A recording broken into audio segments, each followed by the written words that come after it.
Hi guys, this is editor Nina here. I'm actually currently editing the video that you are watching right now, and I have two video files that have seemed to just walk off and go missing.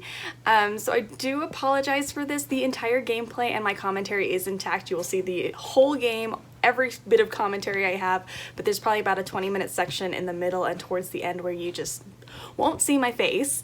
So I'm sorry for that. I hope you can still enjoy the video. This is also a long one because I decided not to release this playthrough in parts. So I hope this is some great weekend entertainment for you. I hope you have a wonderful weekend, and I love you guys. Enjoy the video.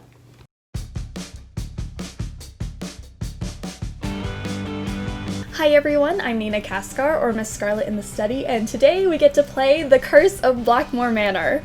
I'm so excited about this. For anyone who doesn't know, I am a massive Nancy Drew fan, and I've been playing these games consistently since elementary school. It's a bit of an obsession. I've also done other Nancy Drew related videos on this channel if you'd like to check them out, but today we're doing something a little bit different. I've had quite a few of you ask me to do playthroughs or walkthroughs of some of the games, so here we are! Ta-da!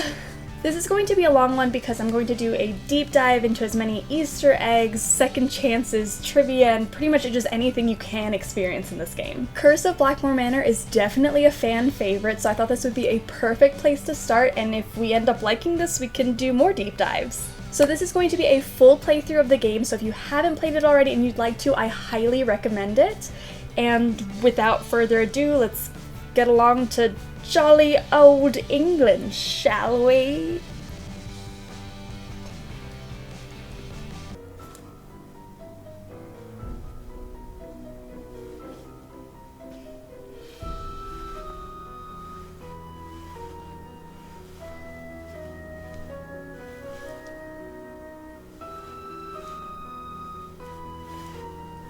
Okay, if I did this, we would be here all day. So anyway, I love the opening music to this game. It just is nostalgic. Ugh, feels so good. So I'm gonna hit new game and we're gonna to my latest get case, started. The Curse of Blackmoor Manor. To start, choose Junior or Senior Detective. If you're new to adventure games or need some help, choose Gameplay Overview. Okay, so I generally play Senior Detective, which I think I'm going to do today. And so Curse of Blackmoor Manor is the 11th game in the Nancy Drew series. It's fantastic. It's one of the greater scary Nancy Drew games, so I'm very excited about this. I'm going to go ahead with Senior Detective, and let's just cross our fingers that we don't get too stuck on puzzles. Dear Ned, greetings from jolly old England. Although right now I'm not so sure about the jolly part. That's because I'm on my way to Blackmoor Manor, where the daughter of one of our neighbors is living. The daughter, whose name is Linda, recently married Hugh Penvellyn, a British diplomat. Hugh travels a lot, so the only people at the manor with Linda are Hugh's aunt, Mrs. Drake, and Hugh's 12-year-old daughter, Jane. The thing is, ever since Linda moved into the manor, her health has gone downhill. She's practically bedridden, and no one seems to know why. Her mother is convinced something is terribly wrong and wants me to find out what. So here I am, about to be dropped off at a huge centuries-old mansion in the middle of a dark, foggy moor. I can't tell whether the butterflies in my stomach are because I'm excited or just a tad creeped out.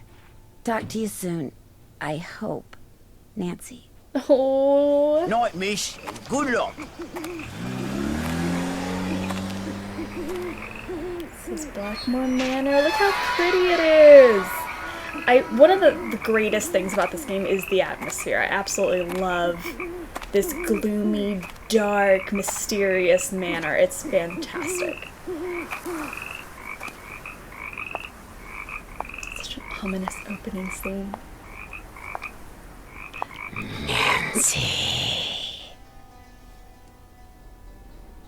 Who's there? Hello? If I were Nancy, I'd be trying to get in this house as fast as I could. Oh no! There's something out there! Where, child? Over there! I mean, something was out there. Come in. The little scoff, she... Come in. I'm Mrs. Drake. I take it you are Nancy Drew? Yes, and I really did see something, Mrs. Drake. I heard something, too. Oh, people are always seeing and hearing things on the moor at night, especially you Americans. Why don't you just go on up to your room? It's the one with the moon on the door. I'd like to see Linda, if I could. I'm afraid Linda is, not quite ready to meet with you just now. Suspicious. But please, come see me after you've unpacked. I'll be in the conservatory. All right, thank you. Thank you, Mrs. Drake. Okay, so that is Mrs. Drake. She's amazing. We love her. Sassy. Doesn't like American teenagers at all, and it's such a shame that we happen to be playing as an American teenager. Okay, so this is Nancy's room. I love this. It's so tacky, and I love it. Let's look at her suitcase. So it would not be Nancy without some mom jeans. This is all she packs. Just like, I think there's like 4 pairs of mom jeans in here. Good for you, Nancy. Bring it back into style. We got like a couple of shirts. Nice. Just enough. Packs light. You know Nancy. She's not super into just being too fashionable. Mom jeans and a simple polo. It works great. I wonder So let's what look at goes this. there. Something goes here. Something fits in here, but what? I don't know, Nancy. We literally just started. I don't have the answers for you. Okay, so let's see what else we can look at. We've got, some star charts with some Latin on it that I don't know what any of these Latin words mean, but we'll figure this out soon enough. Okay, perfect. Bruma. And what else can we look at in here? We've got this. A tripod. For a camera, maybe? Now, I don't know, Nancy, but I don't know what cameras you're looking at, but I don't know anything that would sit on this specific type of tripod. But you do you, Nance. I feel ya. Alright, so then over here we got a phone. Let's call the cook because I swear the best part of any game is eating, so... Boar's Head Pub, this is Tommy. Hi, this is Nancy Drew. Right.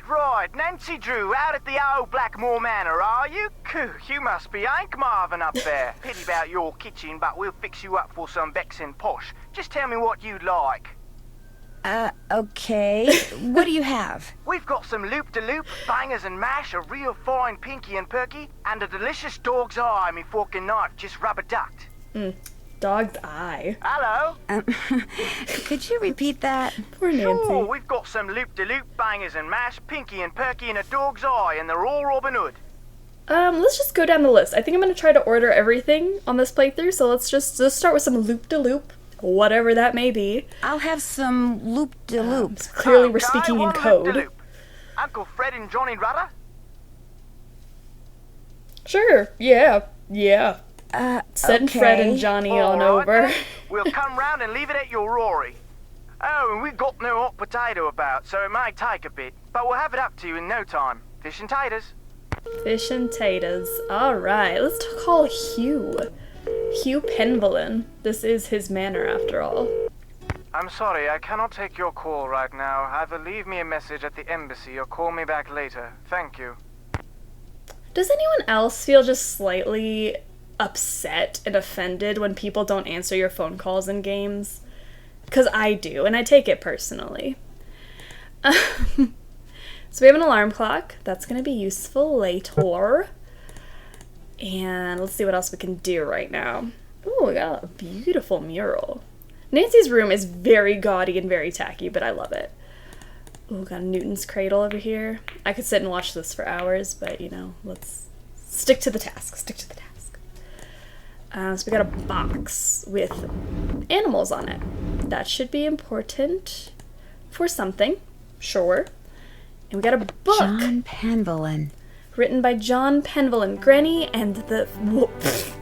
can't even read.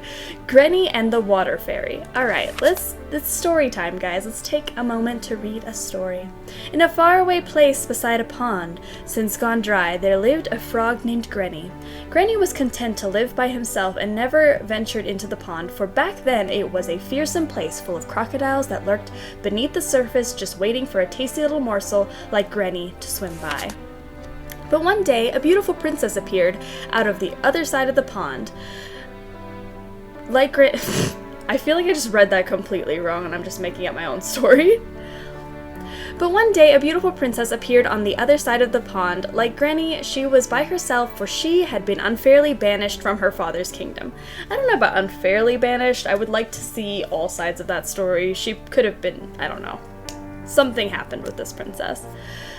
Sometimes at night, Granny could hear her singing sad songs and talking to herself out of loneliness. He longed to swim across the pond so they could keep each other company, but he knew the crocodiles would eat him if he tried. So he sat on the shore, croaking mournfully in the moonlight, all alone. This is a sad story. I'm not here for this. Then one day, a kind-hearted water fairy appeared in the mist above the swamp that surrounded the pond and told Granny that she would help him cross the pond so that he and the princess could be together. How? Granny asked. I cannot swim across, for the crocodiles are fast and fierce and have eaten more friends and relatives than I dare to count. Poor Granny has lived a hard life of eaten friends and relatives. That is honestly terrifying and sad. You will not have to swim, the water fairy replied, for I shall make a path for you. And don't forget, crocodiles tend to hide in the middle of the pond and near trees, and they hate boats. Okay. That's gonna be a clue for later, but when I first read this, I was like, why? What? Okay.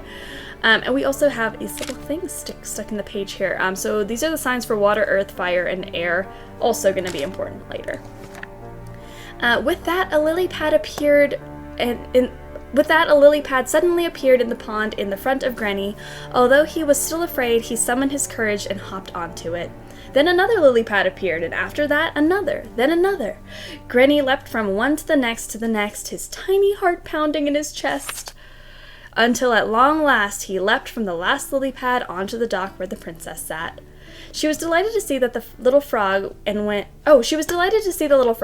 she realized that Granny had made the precious...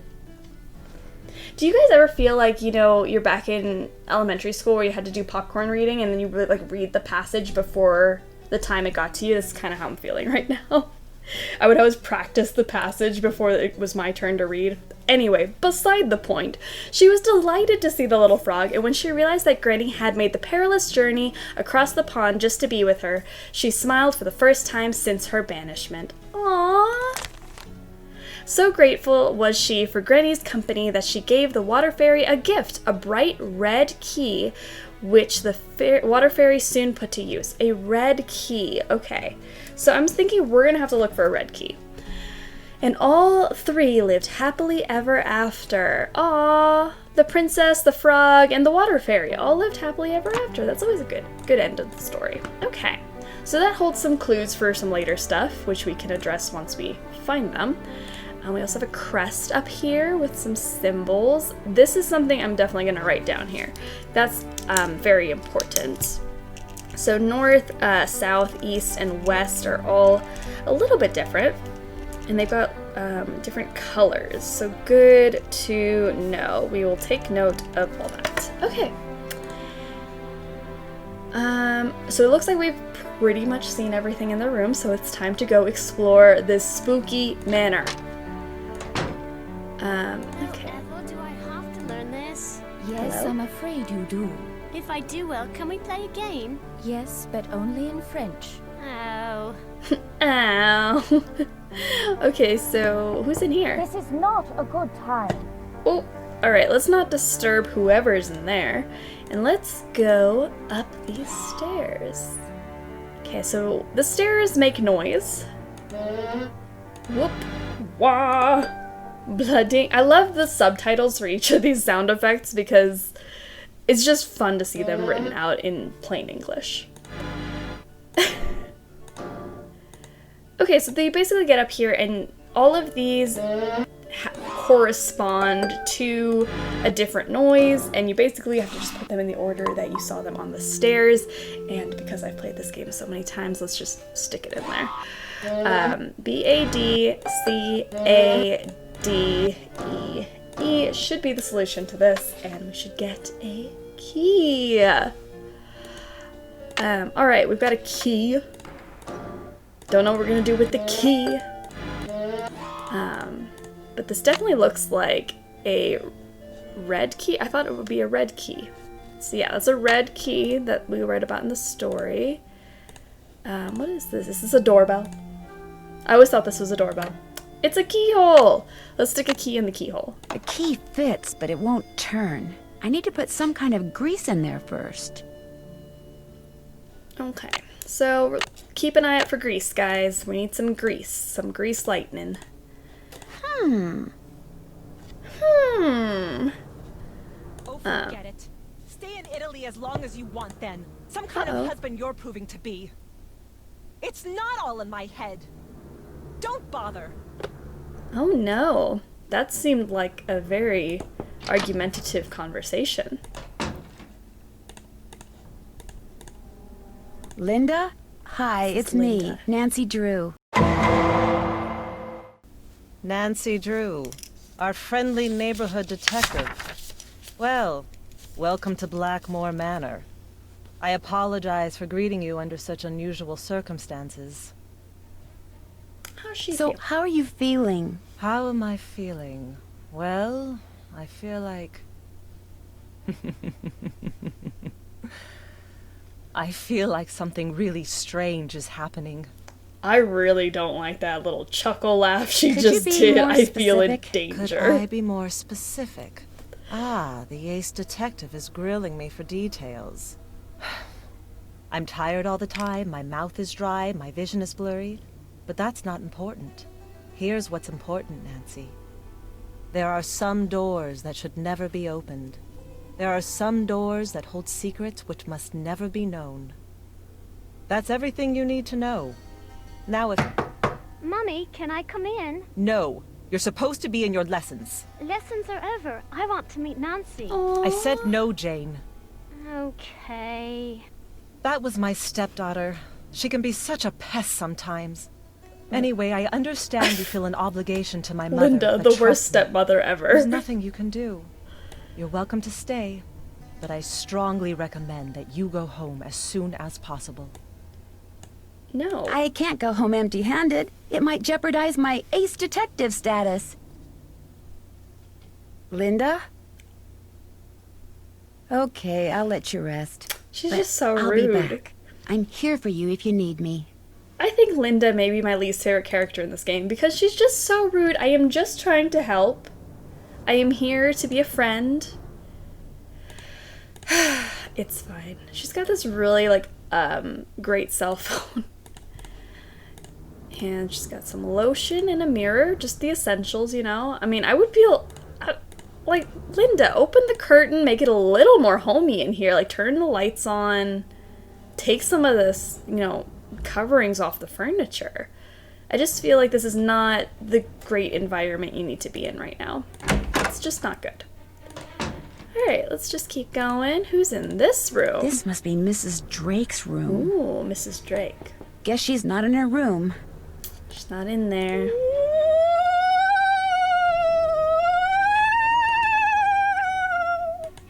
Okay. I need the key. Okay, so we're gonna look for a key for this door. That's the next thing we're gonna do. What in the world do you need? Oh. Oh, it's just a parrot. No, Not you really, didn't. but... Did you? What's your name? Lulu, Lulu.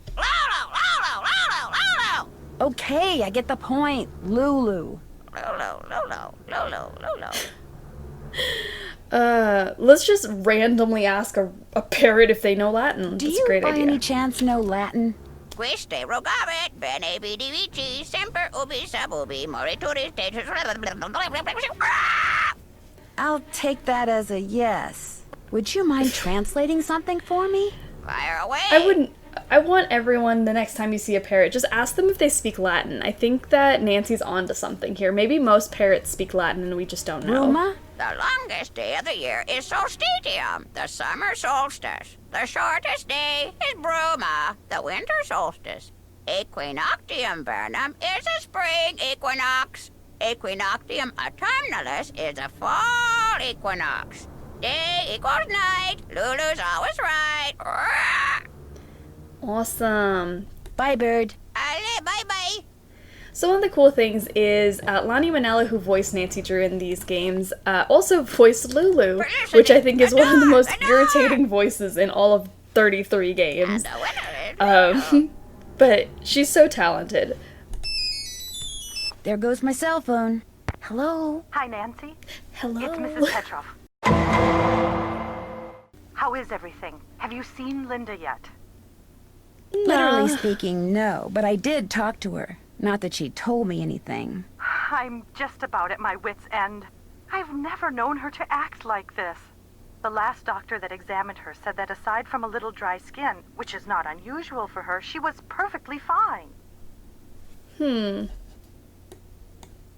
Why is she hiding behind that curtain? I have no idea. When I was out there last week, I got fed up and pulled the curtain back. She threw a fit, but otherwise she looked absolutely normal. A little pale, perhaps, but who wouldn't be pale, cooped up like that? Something has changed her. Something in that house. Hugh is just as bewildered and upset by her behavior as I am. Please get to the bottom of this, Nancy. You're our last hope. Where is Hugh? He was called to Rome. As a diplomat, he's always being called out of the country without warning and without any say in the matter. He'd much rather be there with Linda, although... Hello? Mrs. Petrov? Are you there? It's just that Hugh said it hasn't been very easy for him to talk to her lately. Whenever he calls, which is at least once a day, Linda always seems to fly off the handle for no reason, which doesn't make sense. Poor Hugh, Linda has he's always just been trying to make it extremely better. level-headed and even-tempered. She never gets angry. At least she didn't used to. Who exactly is Mrs. Drake? She's Hugh's aunt. She's taken care of Blackmoor Manor ever since her brother died. He was Hugh's father. She's a bit of a character. In what way? The way she spends all her time in that conservatory, slouching around, trowel in hand, murmuring to herself. You'd think she was burying something. Or somebody. Or she's just an old lady who likes plants. Like, why are we coming after Mrs. Drake so fast? Goodbye, like, Mrs. Petrov. She Goodbye, seems like a Nancy. cool lady to me. One more thing. My niece is on call and her husband's out of town, and I told her I'd go over there and babysit if she had to work. So if you call and I don't answer, that's why. Bye. At least she gives me a reason. If I call her and she doesn't pick up, there is an actual explanation. I can't leave Blackmore yet. Okay, so Nancy will not let us leave the manor. We've got to do some searching for clues, solve a mystery, you know, the same old, same old. I need something else for this. Okay, so we have these beautiful columns, but they all seem to be missing a piece. This is missing Looks like an a piece arrowhead. is missing. Let's see what else we got. Oh, this guy's missing Looks a head. like a piece is missing. That's aggressively gruesome. Alright, we're missing a little circle piece there. And something here. Okay. So that's good to know. This is the conservatory, so let's go talk to Mrs. Drake. We've already heard that she's, you know, a little odd. But let's go see. Ooh. Looks like John Penvellin may have developed some of the plants that are in here himself. John Penvellin. 1912 award for outstanding achievement. Interesting. So he was into plants. This looks fun. This must be some kind of well, but where's the water? Oh no. The well's all dried up. Doesn't work. Probably because the well's empty. Okay, so maybe we gotta fix that later. Alright, and now we're gonna get to our first second chance scenario in this game. So I'm going to try to go through as many second chance, Easter egg, extra type things that maybe you might not have seen before. And this is one of them. I think this is the most common one though. A carnivorous plant. Nancy Cool. can die by carnivorous plants. I still love the sequence. That's I think it's probably hilarious. not a good idea. So she does warn you. If you click on it once, she warns you it's not a good idea. If you click again, we get to see Nancy's legs! Oh, and you can see she's wearing her famous mom jeans. Awesome, so we died. End of game. Thanks for coming along on this journey. I'm just kidding. So we're gonna hit second chance, and we're going to not get eaten by the plant this time. Let's go over here. We got some Messing with her plants is probably not a good idea. I agree. What is this? Letitia Drake. 1 tablet every 6 hours as needed for allergy symptoms. So Mrs. Drake has allergies. May cause drowsiness. Do not drive or operate heavy machinery while taking this drug. Okay. So she's got some allergy medication here. It's good to know. All settled in? Mrs. Drake. Good. I'm happy that you're visiting Linda, but I know how much you teenagers like your televisions and loud stereos, so I must insist that you act respectfully and civilly while you stay with us. Since my nephew Hugh is away on business, I am in charge of this household, and if there's one thing I cannot stand, it's noise. Hugh's daughter Jane is staying with us and would very much like to meet you, but please try not to distract her. She has her studies and mustn't be disturbed during her lessons. Is anyone else staying here? We do not have any permanent house staff, if that's what you mean. The Penvillans have always been self-reliant. We get on quite well without being continuously mollycoddled by a squadron of insipid, gossiping ne'er-do-wells. Now, we do have 2 other house guests. Our Mr. Nigel Mukherjee, who is researching the Penvillan family history in the library, and Ethel Bossany, Jane's tutor. We have not met Ethel. Okay, so we're gonna look for Nigel, Ethel, and Jane in a little bit. Do you know what's wrong with Linda? Oh, Linda simply needs some time to adjust to her new living situation. England is not the United States. We do things differently, or should I say properly, here. The doctor believes it's just a case of nerves. Mrs. Drake shades Americans and teenagers. And what is Nancy? An American teenager. Oh my goodness. Her mother told me she refuses to let anyone see her.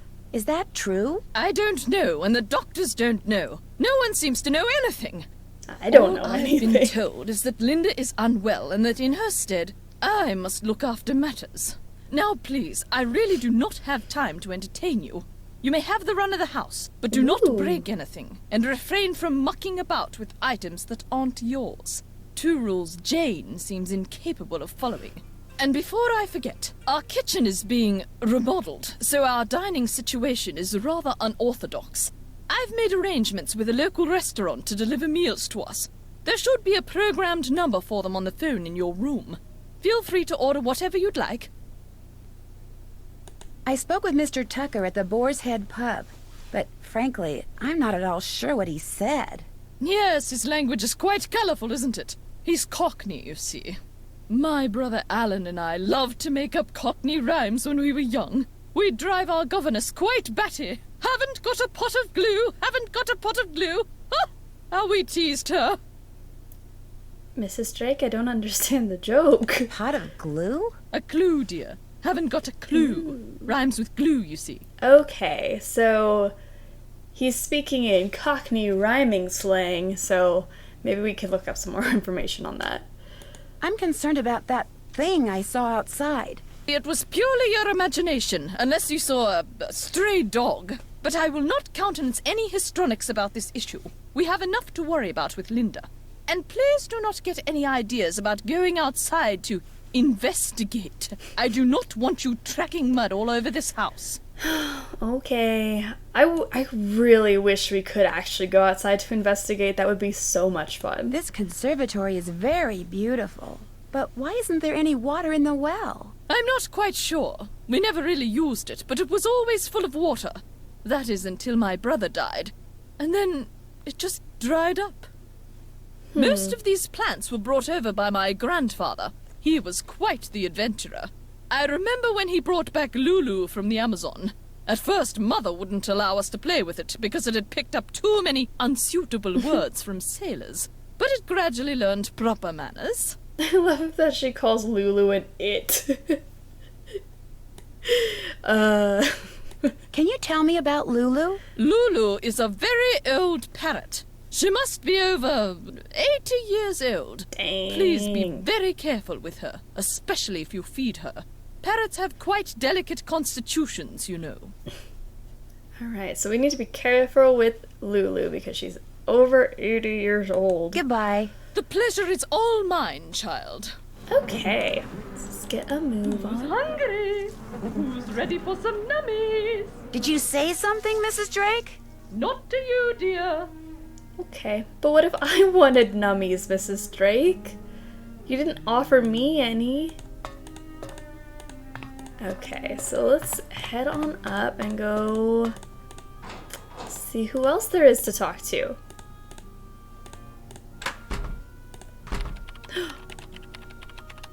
Ah yes, are you here from the agency? It's about time. What? Agency? Oh dear, you're not the typist from the Spiffy Specialty Agency, are you? Well, how do you do? I'm Nigel. Do I look like I'm from the Spiffy Specialty Agency? Pleased to meet you. My name's Nancy Drew. Are you visiting Blackmoor Manor? I'm researching the Penvillen family, and Mrs. Drake has graciously opened the library for me. Nothing much has been written about the Penvillens. Until now. Why do you think that is? It might have something to do with their scandalous history. Or perhaps it has something to do with the family treasure. Ooh, there's a treasure. Family I love a treasure? good treasure For hunt. centuries, the Penvillens have been very secretive. Some believe they're protectors of a fabulous treasure, or of some dark secret. There are several skeletons rattling about in the Penvillen closet. Take, for example, Eleanor Penvillen, tried and convicted of witchcraft in 1650. Quite the height of the witch trials here in Essex. It was rumored that Cromwell arranged the conviction. But she wasn't actually a witch? Who knows? Lady Penvillen was a rather vocal critic of Cromwell's policies, and helped many of his enemies flee the country. Whether she actually was a practitioner of witchcraft is unknown, although many visitors to the manor during her tenure reported hearing strange, ghostly bells. Some even saw phantom hands floating about the manor, tolling their charmed chimes. Nigel's so creepy.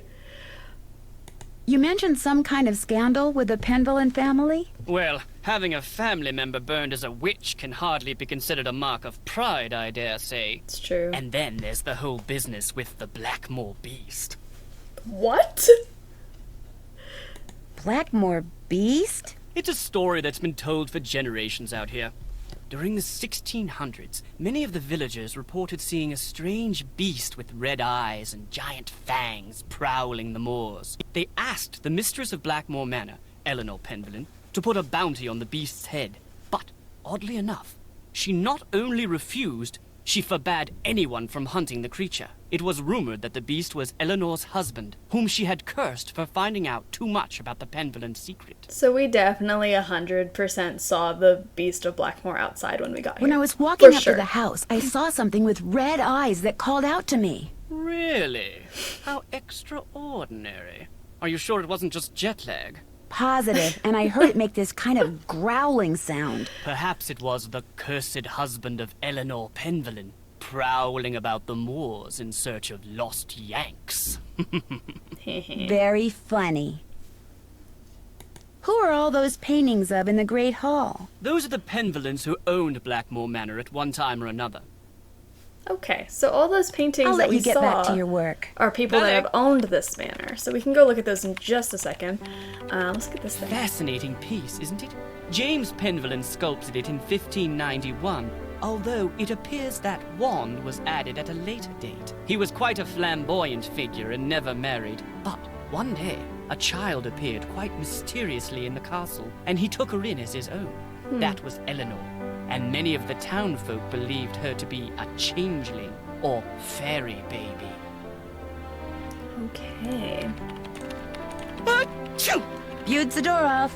Spasiba. So one of the fun things in the library area is that Nigel will sneeze every now and then, and Nancy will answer in a different language, which is fun. I doubt you'll find much of interest in there. They're mainly law books. Charles Penvellyn was a prominent judge in the 16th century. Sad to say, he lost his son at a young age, left his estate to his grandson, Thomas. So these aren't necessary for completing the game, but I think it's kind of interesting to learn just a little bit more about the family history. Those manuscripts are very old and brittle. They date back to the 14th century. Odo Penvellyn collected most of them. His father, Randolph, and son Milo were rather more interested in military victories than in book collecting. Interesting. I'm researching Philippe Penvellyn, and it appears that many scholars believe he was a pirate. Oh my gosh, we got that would explain witches. His source of wealth. We got witches and pirates in the Penvellyn family. How do I sign up? How do I become a Penvellyn? Because I just, this is what I need in my life. I would rather be a Penvellyn. Ooh, his computer. Do you mind if I use this computer? No, not at all. But it's very old. Feel free to use mine if I'm not here. Who's Alan? Alan Penvellyn was a noted researcher in computers and languages. Jane let me into his computer, but there was nothing much of interest on it. What's the password? I'm not sure. Okay, so Jane might know how to get into this, but this is Alan's computer. À tes souhaits. Merci. And let's see if there's anything else we can look at in here. I believe we can look at these books. Those are mainly Penelope Penvellyn's collections of French novels. She was a patron to a raft of artists, and her salon was quite popular. She was quite the libertine, even kept her maiden name after her marriage. Okay, so that looks like pretty much all we can look at in this little library section. And we still need to get the password for that computer, which Jane will be able to help us with. So let's head on out of here. So I would like to take a look at all these portraits. These are all people that have owned Blackmore Manor at some point or another. They all have different crests, which is important to the story. I am also very fascinated by the fact that this is supposed to be Corbin Penvellyn. Corbin Penvellyn is represented by a portrait of John Locke, the English philosopher, which I will never understand why they decided to use this picture. But Corbin apparently resembles John Locke, which is kind of cool. He does not have a coat of arms, though. So interesting fun fact about that picture. Very famous portrait of John Locke. And so we got some more people that have owned this manor, all have different crests that are going to be used for puzzles later throughout the game, which is a lot of fun. Okay, so we got, ooh, she's got a telescope. So, and this is the crest that's in our room. And she's got a telescope, which could be what that tripod in our room is used for. This is also the crest that's on that locked door. Something to take note of. Oh, look at Lulu! So cute, baby little Lulu. And then we've got, this is Alan Penvellyn, and this is Hugh Penvellyn, who now owns the manor. So let's pop on in here, see what's going on here. Brigitte, or Bridget, it's said both ways in this game. I don't actually know the real pronunciation, because the song that Jane will sing later is Bridget, with her eyes so bright, and Nancy will say Brigitte. I will show you when we get there. Wonder what happened in there. So please stay out of the kitchen until the fire damage is repaired. So apparently there's a fire in the kitchen, which is very common for Nancy Drew games, let's be honest. Okay, we got just a circle in the middle of the hall, and we've got this gal. I'll play with her a little bit later, but let's see if I go.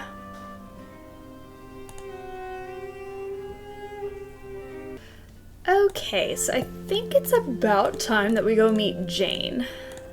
This is Jane's room. Look how pretty! Hi! Hi! You must be Nancy. I'm so pleased you're here. I'm Jane. I know you've come to visit my stepmom, but I'd love it if you could pop by whenever you get the chance. Oh, we'll have such fun. Let's play a game. She wants to play a game with me. Of course I'm going to play a game with her. Why not? What would you like to play? Let's play this card game I found in your room. Actually, it's Bridget's room. I mean, it used to be her room. I mean, she died like 300 years ago. You can see a painting of her in the Great Hall. It's not her room anymore. She's telescope. been dead for 300 years. Okay, so you have to match up a pair of constellations. I made all the matches in 25 tries. Try to beat my record. Okay, 25 tries to match. I don't know how this is a game for Jane, but she's gonna just watch me match cards. I'm oddly bad at this. I'm pretty good at matching pictures, but for whatever reason, this one always gets me a little bit. Okay, so telescopium and crater. Okay, those two match. Oh gosh. Corona, Columba. Okay, those two are matching. Did I see this one already? Was it that? Oh, something over. Oh, there we go. There's that one. Corvus. I don't know if I saw Corvus yet. That one I think was up here. Cassiopeia, nice match without me even trying. Yes. Okay. Those two match. Corona was here? Yeah. Okay. Corvus. Did I see Corvus already? Crater I think is up here. Oh shoot. These. Oh no. Okay. There's Corvus. You beat my score! Felicitations! I was just saying how bad I am at that. Oh my goodness, this is what you call Sure, growth. what do you want to know? About Mummy? I mean, Linda. I play this game so often, and I know for a fact I'm bad at that. That was so satisfying. I think I should just take my time more often instead of just randomly clicking, huh? Okay, so, yes, we're asking her about Linda, if she knows anything about what's going on here. Do you know why she doesn't want to be seen? I think maybe it's because of the lady in black. The who? I was playing in Mummy's room when she wasn't there, and when I looked up, there was a lady all dressed in black putting something on Mummy's nightstand. Well, Linda didn't tell me about no lady in black putting something on our nightstand. Okay, so we're gonna go ask Linda about that. Let's make a mental note to do that. Did you recognize the woman? I couldn't see her face because she wore a cape with a hook. Then how do the you lady know put it's a note a on Mummy's lady? nightstand, but I didn't read it. That's when Mummy started feeling poorly. I don't want to think about that. Let's play a game. It will cheer me up. Sure, we can play another game. What would you like to play? Look inside the chest over there and pick a game. My great aunt said it's a hope chest, so I put my games in there in the hope someone would come over to play. We can play Bull, Constellation Match, Petroglyph Punch, Skull and Bones, and I also have a jigsaw puzzle. You sure have a lot of games. I love games. I want to make computer games when I grow up. Aww. Now, I know for a fact we're going to have to play all of these games as a mandatory puzzle later, so I'm going to just hold off on it for right now and just back out of this area so I don't have to play Bull multiple times. Okay, so this is Jane. She's just sitting on her bed. I love her bed. I think this is just the most extravagant bed. I wish when I was 12 I had something like this, or a room, or I lived in a manor. Like, come on. It'd be so cool. She's got a window seat and everything. That's my family tree. Ask me anything about anyone. Go on, ask me. So we got a bunch of people, and you can ask her about any of these people. And I'm gonna ask just about a few people in particular. Let's ask about Charles. Who is Charles? We've heard that name a few times. Oh, Charles was a famous judge and wrote very important books on law. But his boy, Garrett, drowned while he was really young. So that's what Nigel told us anyways. We were talking about Charles Pendleton in the library. Who else have we heard of? Eleanor? We've heard Eleanor. What can you tell me about Eleanor? Just that she was burned as a witch, but it wasn't true. And her father, James, died when he saw her die. And then the family fled to France.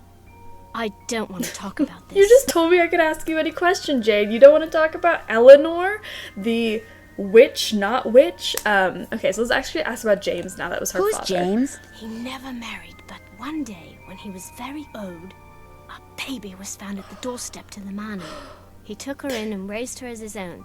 That was Eleanor. Okay, so the fairy baby Eleanor showed up at James's doorstep. Corbin, John Locke, the portrait of John Locke is about Corbin Penvillin, so that's about him. Tell me about Corbin. I don't know. He doesn't have a coat of arms in the Great Hall because he didn't live here. Wasn't even a British subject. That's all I know. So there's nothing to know about Corbin other than he looks exactly like John Locke. Interesting. We heard about Philippe. And Philippe? He made a fortune in the New World and bought back most of the lands that were confiscated by Cromwell. Okay, and I'm gonna ask about Bridget. I still don't know how it's supposed to be pronounced because in the song it's Bridget. Nancy will say Brigitte right now. Tell me about Brigitte, the one born in 1759. She never married and was bonkers for astronomy. She adopted her sister's son Richard, who later got killed at Waterloo. Is anyone else here bonkers for astronomy? I mean, no shame. I'm so bad at any type of science, so if you actually are super into astronomy, I aspire to be you. We've heard about John Penvillin. Who was John? The one who was born in 1873? He was this huge naturalist and did a lot of exploration in the Amazon. I think there's a plant named after him. Or maybe a monkey, I forget. A plant or a monkey, who knows, but there's something named after John Penvillin. Alan. Who was Alan? He was my grandfather, but I didn't know him because he died when I was little. I guess he was nice. I guess he was nice. I don't know. And Letitia is Mrs. Drake's first name, so let's ask about her. What do you know about Letitia? Loves plants, hates noise. You can ask her about it. She's usually in the conservatory with her plants.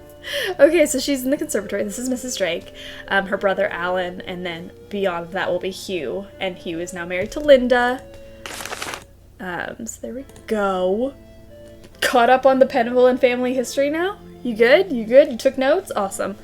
Okay, introduction to runes. Now, I wish I learned things like this in school. Jane gets to learn all the fun things. These are all the different types of runes. So here's different letters. Fun stuff. This will be used for a puzzle later, so we'll probably come back to look at this. I'll bring you guys back here so we can look at them, and I'll show you the, basically what I'm doing is I don't usually play this game in this specific order. I'm only doing it in this particular way right now because I want to show off basically where you're supposed to find the clue to actually go do the things. I do things technically out of order when I play the game just by myself, but I want to show off Nigel how you find the clues, what you can connect them to, I think he was hoping it would scare me, but it didn't. So I'm too smart to believe in that sort of stuff. Here's the monster book that Nigel gave Jane. The Real Deal on Mummies, Witches, Werewolves, and Vampires. This is exactly what every 12-year-old girl wants to read. Absolutely. I was not reading Twilight at age 12. I was reading Monsters, What and Why. Yes. So werewolves, it's about lycanthropy. So Paliki Vadas wrote about this from the University of Manhattan. So there's a bunch of information on werewolves, about how you grow hair. For everyone else's sake, I'm not going to read the whole thing out loud to you, but it's a very interesting read if you do ever play the game and want to read everything, or if you want to pause the video and read. It's very interesting. Why? The reasons of lycanthropy. So Paliki definitely knows a lot about turning into werewolves. That's also smart to know. So here's her phone number. This phone number just might come in handy. We can always call her. If we ever come across a werewolf, she's the one to call. Okay, cool. Interesting book you got here, Jane. What a very typical 12-year-old. I used that to make cakes for Lulu the parrot. That's why the ingredients are so nasty. Like, I would eat mealworms. Honestly, Jane, I wouldn't put it past you. That thing to cook our food? I saw the kitchen. What happened to it? I guess you could say I happened to it. But it was Ethel's fault. She inspired me to study the oxidation rates of different kinds of cookie doughs. Only my snickerdoodle experiment got away from me. Jade is so adorable. She's just trying to make some snickerdoodles, trying to, learn about oxidation rates, and she blew up the kitchen. Unfortunate. But she's got her own little Krollmeister pink easy bake oven type thing. It's more of a microwave oven, not an easy bake, but it does look like an easy bake to me. Just makes me feel extra nostalgic. So this is to make cakes for Lulu. So if we ever need to do that, that's where we come. What else is over here? We've got a book. What is this book? Don't know, really. Ethel gave it to me. She said it belonged to my grandfather. Do you think Brady Armstrong is cute? So her grandfather, Alan, has this book, the Mutus Liber. It's got some fun pictures in it. This is such a weird thing to hand off to your grandchild, but so we've got some different symbols. We saw these earlier. This is water, earth, air, fire. So that's important. We've got this dude just living his best life with that sword. Absolutely. Okay, so we also have a dragon with those water, air, fire symbols. Another dragon, and just like a little more symbols. We haven't connected these dots yet. This is the water symbol, and it's got 5, 8, 3, 4. So that's makes complete sense right now in this game. We've got air, just this muscular dude, again living the best life. I always think that this right here is the bag of winds from SpongeBob SquarePants the movie. If anyone knows what I'm talking about, that's exactly what I think of when I see that. So we got some more just what in the heck is happening. There's gargoyles and very confusing. And we have this, which I actually am going to write down because this is going to be important. So this is a book, a lion, a star. I almost called that a snake. That's a dragon. A water droplet, a T, Pegasus, a mouth, a comet, rainbow. Is that a rainbow? Or is it just like a slice of melon? Who knows? And then a sun and a little king pointing his arrow like, yes, that's where we go, fellas. And then we have melting stuff, I guess, on a cauldron. Mutus Liber, 10 out of 10, would read again. Absolutely. Round of applause for the Mutus Liber. New York Times bestseller. Who's this? Who's this? That's my mum, my real mum. She's an opera singer. It's not like she's famous or anything, but she does live in Paris. Ooh, she lives in Paris. That's so nice. Good for her. Opera singer in Paris. She's got a lot of great artwork in this room. That was written by Charles Penvillin way back in like the 1500s. When I read it, it seemed really familiar, you know? You know? Okay, so this is a poem that'll be important later. I'll come back to this again. This is a clue for a puzzle, but really cool poem by Charles Penvillin. Or I guess the tapestry was from Charles Penvillin. Penvillin. If I could talk, I would be able to conquer the world. Okay, let's see what else we got here. Is this Brady Armstrong? I totally love that show. Isn't Brady Armstrong so dreamy? For Petunia Highway, starring Brady Armstrong. World premiere broadcast only on the Heartthrob channel. I hope you guys are all subscribed to the Heartthrob channel. This is amazing. I mean, this looks like the most dramatic teen drama you would ever watch. I would totally watch this, honestly. And not even ironically, I would tune in every week to enjoy For Petunia Highway. Absolutely. So, Jane loves Brady Armstrong. Total hottie. What else we got in here? Oh, we got a guinea pig. You had a guinea pig? Yes, but it died. Oh. When? I don't know. I'd really rather not think about it, alright? So we now know that Jane has had a guinea pig. Guinea pig is dead. I'm so glad she didn't tell me the guinea pig's name because I honestly would have cried, but in my head it's just guinea pig dead. Looks like you're learning some interesting stuff. Bet you wouldn't say that if you were the one who had to learn it. Okay, so she's got lessons from 6 a.m. to 2 p.m. Good to keep in mind for when we have to start going to sleep and waking up at certain times. If you ever want to talk to Jane, set your clock for 2 p.m. She'll be ready to talk to you.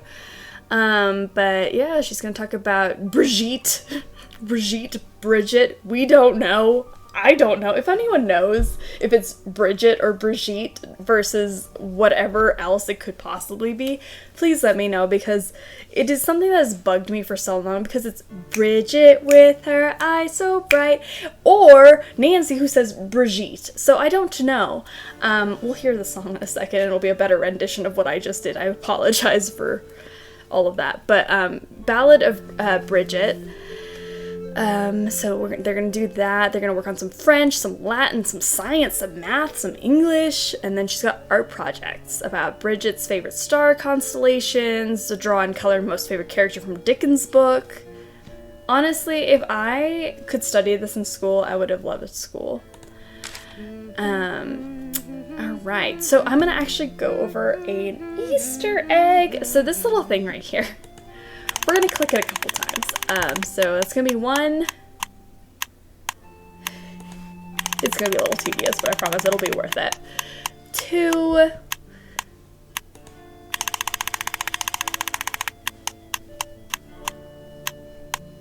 3. That's 4 right there. 5.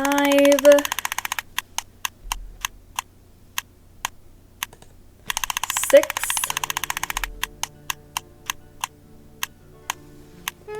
7. It'll be worth it, I promise. 8. I know you're on the edge of your seat right now. 9.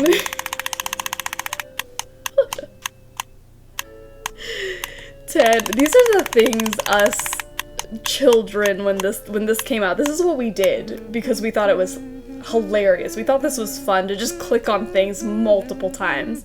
So that should have worked.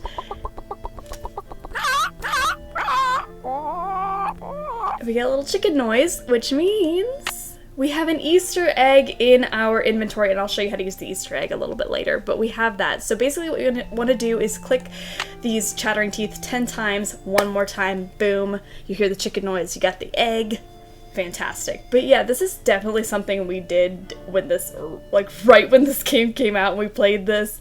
This goes for any Nancy Drew games. I'm sure I don't have to tell any of you because you've probably already done this, but clicking things multiple times was a highlight for playing Nancy Drew games. So this thing blinks on the sides. I don't know if you guys saw that. Sometimes every now and again, this thing blinks, which is honestly creepy. It adds to the scare factor in the game. I absolutely love that. Anything in this game that can be scary is just fantastic. This is definitely one of the top scary games. I guess I could say that.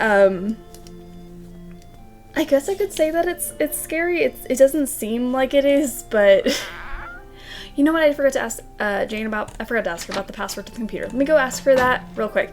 But yeah, oh gosh, I just lost my train of thought.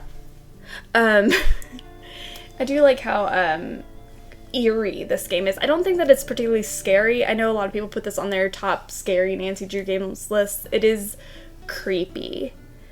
The only thing that really scares me is something we haven't seen yet, and I will tell you when it happens. I'm sure I will jump and you will know exactly what I'm talking about. Hi, Nancy.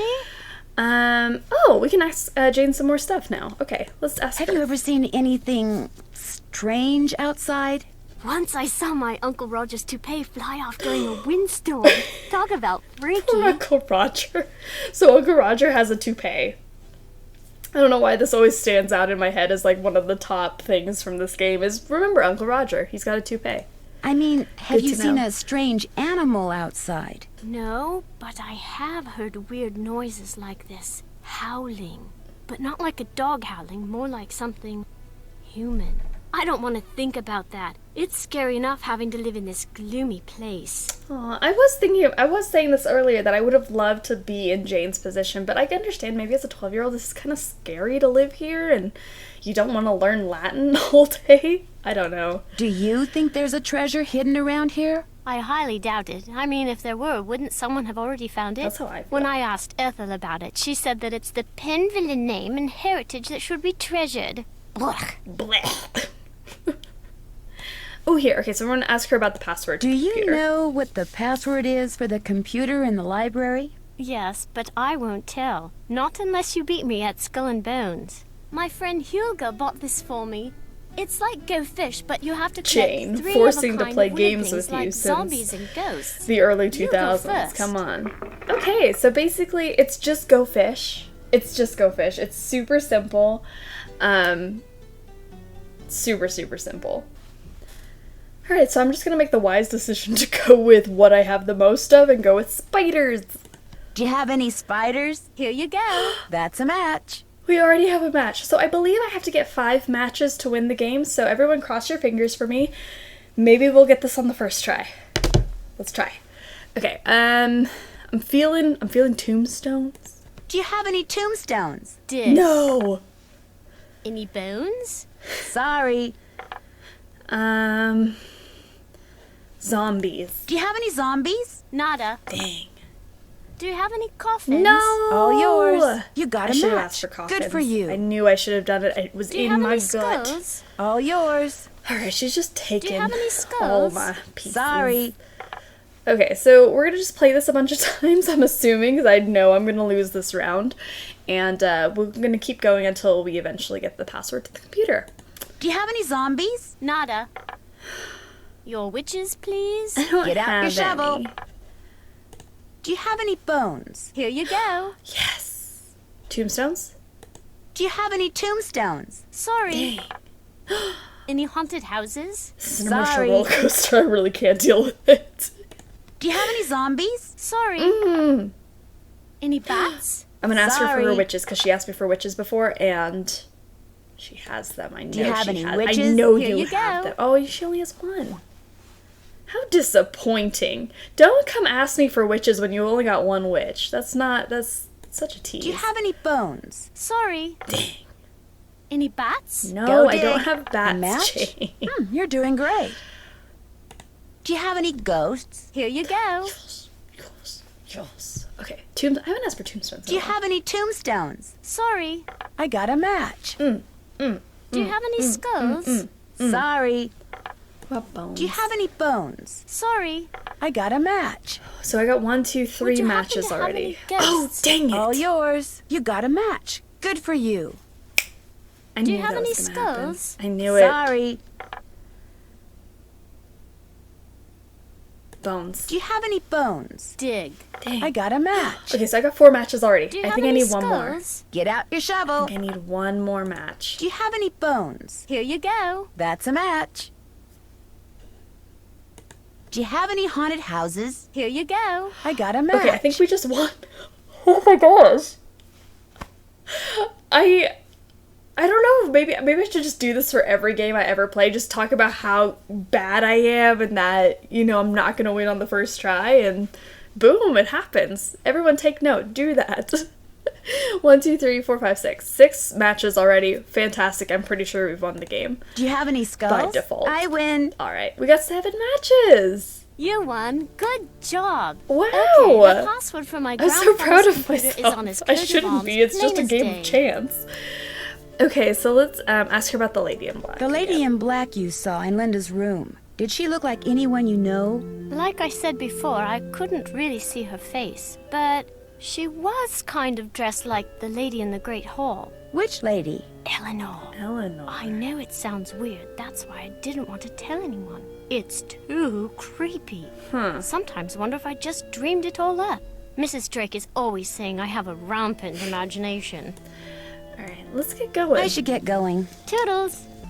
Alright, so awesome. We have the password is gonna be on the coat of arms. Let's go check it out. Pergamentum exit. Fantastic. Let's go put that into the computer. Pergamentum exit. Welcome, my adventurous friend. It's me, Don't the adventurous tell my friend. sister, but there are ghosts in Blackmoor Manor. 13 of them to be exact. The problem is they're very shy, so they only come out when it's very late at night, usually just after midnight, and even then they only show up in quiet places, like the Great Hall, and the hallways and the conservatory. What's worse, they'll only come out for a very short period of time. But if you can find and touch all 13 ghosts in the time you're allotted, come back here and I'll give you a prize, one which I guarantee you'll enjoy. So who's ready to go on a ghost hunt? I'm ready, I'm ready, I'm ready, I'm ready. Oh dear, my watch tells me that the ghosts are not likely to show up right now. Come back between midnight and 4 a.m. Farewell till then. Okay, so we have to make sure we come back between midnight or 4 a.m. Alright, that's the time right now, and it's not midnight yet, clearly.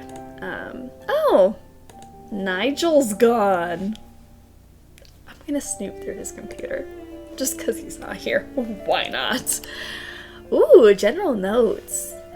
So he's talking about the columns in the Great Hall. We saw those. They're missing pieces.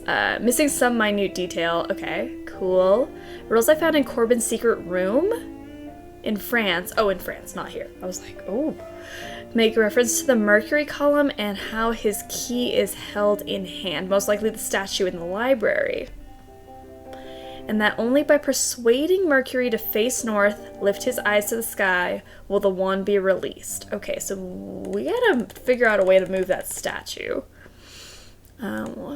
This is a very interesting book he's writing, though.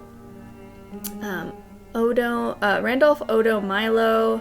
Randolph the Red led army against the French. Need more info. Search county archives for comments from peers, fellow students, neighbors.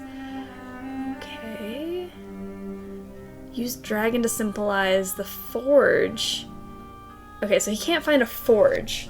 That's a good clue. We're looking for a forge. There's apparently a forge here. Mid-1500s, Charles Penvillin, prominent and well-respected judge. Jane told me that the tapestry in her room was created by Charles. That's also good to note. The figure of strength holding the world. Charity as an exchange of coin. The compass as the geometer's tool. The hooded image of Father Time, and Folly as a juggler. So that's also good to note. That poem corresponds to these notes here, and we'll find out some more information about that later. Scrutinize everything James so much as touched to find out where she came from. So he was just looking for where Eleanor just popped out of nowhere, this fairy baby. Check all documents in library written in French. In 1997, Philippe's daughter Penelope commissioned artisan Jacques de Vaucanson, I don't know, Vaucanson, I guess is how you say it, to create a card-playing automation named Betty, which still exists in Blackmore. So that's that creepy card game thing we saw earlier. Her name's Betty. She's got a name. I've enjoyed several games of Cards Against Betty. It reminds me of the game I played in the States called Go Fish. So when we get to play that, that's exactly what that's like. Locate the notebook she refers to in the letter to her sister. Bridget Penville, Penelope's granddaughter, studied astronomy and astrology, reputedly self-taught since male teachers were apparently intimidated by her intelligence. Get it, girl? Yes, intimidate those male teachers, absolutely. See chapter 9. The images on Edward's coat of arms are most curious. One seems to be showing some sort of direction, the jouster running to the right, the guard with the spear pointing up, the crowned figure motioning to the right, etc. So that is the coat of arms that's on the door that's locked upstairs, and apparently they show right, left, up, down, etc. So that's good to note. Dig up dirt on Hugh P. 1900s, John won many plant hybridizing awards, brought Lulu back from the Amazon. His son Malachi raced cars. Malachi's son Alan used Lulu to write his dissertation on linguistics and animal communications. So that's good to know. To Nigel. Nigel, I'm very intrigued by what you've learned so far at Blackmore. Good work. I can definitely see this as a bestseller if you deliver the goods. Or should I say, goodies. Okay, so cool. Nigel's definitely writing a book there. It looks interesting on the Penvillin history. Let's just keep walking around, I guess. The ghosts are not going to be available until midnight. So let's just head back to our room. See what we got going on here. That must be the food I ordered. Ooh. Ah, Loop de Loop, otherwise known as soup. Awesome. So this is Loop de Loop. This smells delicious. So if anyone wants to use Cockney slang to order soup, remember it's called Loop de Loop. So let's eat some of that. It looks so good. I'm so mad that I don't actually get to taste the soup. I love when Nancy eats in games because it's just like I vicariously eat through her, but I do want some soup now. And because Nancy's just any normal average American teenager, she's gonna put butter in her pocket. Let's put butter in the pocket. And because I really want to order some more food. Just keep it coming. Come on, Tommy, just keep the dishes coming. This is Nancy Drew. I'd like to order some food. Sure, we've got some loop-de-loop, bangers and mash, pinky and perky and a dog's eye, and they're all Robin Hood. I'm gonna order bangers and mash now. Bangers and mash. Rightio. I actually know what that Uncle is. Fred and Johnny Rudder. Nah, I'm good. Don't sit Fred I'll and be Johnny eating over alone, this thank time. you.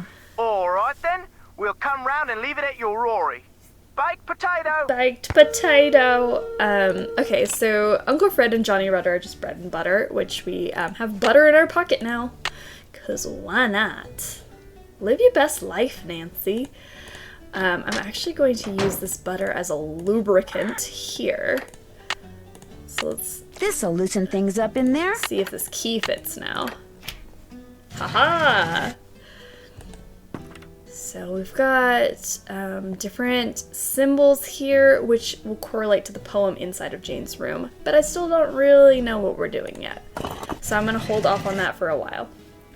Let's see if Jane's available. She's probably sleeping. I'd be asleep too.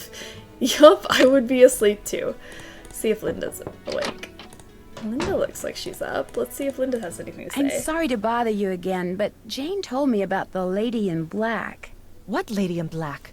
Jane never said anything to me about a lady in black. That kid is so weird. I just don't get her. So, Linda doesn't know what she's talking about. She seems very concerned about you. Yes, I know. I just don't know how to be a stepmother to her. She's just so strange. Look, just forget about me. You can't help Can me, I be and that's Jane's that. stepmother? I'm I would sorry. love that. Linda, you have to give me a chance. Everyone I just is don't want so to be married to worried Hugh. about That's the you. only problem. If you just tell me what's happened, maybe I could help. Linda?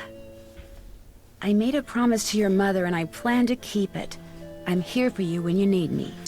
Alright, so Linda is not talking to me right now. She thinks Jane's a weird kid. Aren't we all weird kids, though? You know what, I haven't talked to Hugh yet. Can I talk to Hugh? Let's see if he has anything. That must be the food I ordered. That was quick, Tommy! Tommy at Boar's Head Pub just... Bangers and mash, huh? It's like sausages to me. Getting here Tommy's quick, cooking is I love beginning to it. grow on me. Alright, so we got some bangers and mash. So sausage and that mashed was potatoes, really fantastic. So I'm gonna go use the phone now. I'm gonna call Tommy again and order the next thing on our list, and then I'll call Hugh and see if he has anything to say on the matter. Boar's Head, this is Tommy. Hey, Tommy. Hi, this is Nancy Drew. I'd like to order some food. Sure, we've got some loop-de-loop, bangers and mash, pinky and perky and a dog's eye, and they're all Robin Hood. Let's see what a pinky and perky I'd like is. some pinky and perky, please. Good choice. Uncle Fred and Johnny Rudder? Nah, I'm good. No, I'll be eating alone, thank you. All right then, we'll come round and leave it at your Rory. Thanks. Baked potato. Alright, let's call Hugh. I think we can talk to Hugh now that we've talked to Mrs. Petrov, we talked to Linda. Hugh Penvillin There we here. go. Hello, Mr. Penvillin. This is Nancy Drew. I'm the one who's visiting Linda. You know, from the United States, across the pond. Yes, of course. Are you at Blackmore? Yes, I am, and I've talked to Linda. Good for you, because frankly, that's something I've been quite unable to do lately. These temper tantrums of hers make rational discourse well nigh impossible. She gets angry for no reason? Absolutely none. We'll be talking on the phone about the weather or Jane's lessons or something equally innocuous, and suddenly she'll be bellowing at me and slamming the phone down. There must be something that sets her off. Everything sets her off. I promise you, these rages of hers are She totally seems like she uncalled gets for and quite easily irritated. unbearable. I love her dearly, but she's making things very difficult. I understand that Mrs. Drake is your aunt? Yes, Aunt Letitia. We're not very close, however. She's always been rather aloof, much more interested in being a penvillain than a person, if you know what I mean. More interested in being a penvillain than a person. I would rather be a penvillain if I was one. Absolutely. Does Linda get along with her? As far as I know, yes, although I have caught my aunt eyeing Linda strangely at times. And of course there's the 6-month habitation clause. The what? According to the penvillain rules of inheritance, the spouse of Blackmoor Manor's current owner, that would be Linda since I'm the current owner, the spouse of the current owner must reside in the manor for at least 6 months. Should she or he leave the manor before 6 months is up, ownership of 1/2 of the estate immediately passes to the next legal heir. And that would be Mrs. Drake. Correct. So Mrs. Drake definitely has a motive here. If Linda does not stay for a full 6 months at the manor, Mrs. Drake gets half of the estate, which is definitely a motive to scare her off. Absolutely. I met your daughter Jane. Quite the bundle of energy, isn't she? I get the feeling that she's a little lonely. I'm sure she is, what with a private tutor instead of school and Linda being under the weather. And coming back to Blackmore no doubt reminds her of her real mother. Renee and I were divorced almost 2 years ago. Jane went into a bit of a tailspin for a while, but she's come to adore Linda. She's been calling her Mummy since the day we were married. Aww. Jane just wants Linda to be her new mom. How hard Have is you that, spent Linda? much time on your father's computer? The one that's in the library? I dare say I've never touched it. Mathematics, computer science, linguistics, all the things that fascinated my scholarly father bored me to tears. He gave up on me quite early on. With Jane, however, it was a different story. What do you mean? From the day she was born, my father doted on her, far more than he ever doted on me. Read to her, bought her books, games. Truth be told, I was a bit jealous. He passed away when she was still a toddler, so it's unlikely she remembers all the attention he showered on her. But I do, and I still find it so out of character as to be mystifying. It was nice talking to you. This is an extremely busy time for me, so I apologize in advance if He's you just call and busy. I'm unavailable. I understand. Good. Cheerio. Okay, so that was Hugh Penvillain, that's Linda's husband. And now I kind of understand why Linda's under the weather. He sounds so not interesting. Okay, so let's see if I can talk to Linda maybe about Hugh. Is Linda feeling Linda? up for it? I'll be going now. Nope, Linda does not want to talk to me at all. She is not interested in what I have to say. So you know what? It is getting close to midnight, but it is not midnight yet. So let me go ahead and make it midnight. We're gonna go to bed and then we're gonna go do a ghost. That must be the food I ordered. Tommy! On top of it! Oh my goodness! Looks like Pinky and Perky is turkey. I knew that. Good Tommy's job, cooking is Tommy. beginning Oh to my grow on goodness. me. Horsehead Pub, 10 out of 10, will deliver food as quickly as possible. And again, Nancy, the typical American teenager, put some turkey in your pocket. So we have some turkey just hanging in her pocket. That's a great idea. It's not gonna go bad. It's not gonna stink up the place at all. That was really good. Okay, so we had our dinner, and I'm actually, I wonder if I could order more food. Is it too late? Is the kitchen closed yet? Tommy's still there. Okay. Hi, this is Nancy Drew. I'd like to order some food. Yeah. Oh, we've got some loop-de-loop bangers and mash, Pinky and Perky and a dog's eye, and they're all Let's Robin get a Hood. dog's eye this time. This is the last thing that we don't know what it is, so. Can I have the What's dog's eye? That'll Let's make see. me Gooseberry right proud. Uncle Fred and Johnny Rudder? No, I'm good. No, I'll be eating alone, thank you.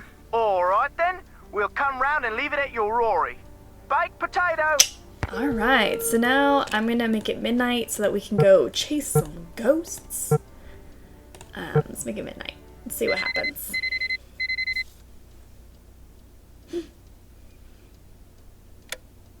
Alright, let's go down. I do find, like, at this point in the game, we're starting to get a little bit creepier. It is definitely nighttime. No one's awake. And we're gonna go hunt some ghosts. So let's see. This was Pergamentum exit. So who's ready to go on a ghost hunt? I'm ready to go on a ghost hunt. Remember, you mustn't waste any time. Our little chums won't stay visible for long. So, on your mark, get set, go! Oh my goodness. Okay, so I really hate timed puzzles because they stress me out. But, so we're gonna look for 13 ghosts in the time allotted. Got one. Who else we got here? Oh no! 2. 3. 3 down, 10 to go. 4. Oh, I think I missed one. 5. Awesome. This will be 6. And we're gonna go into the conservatory.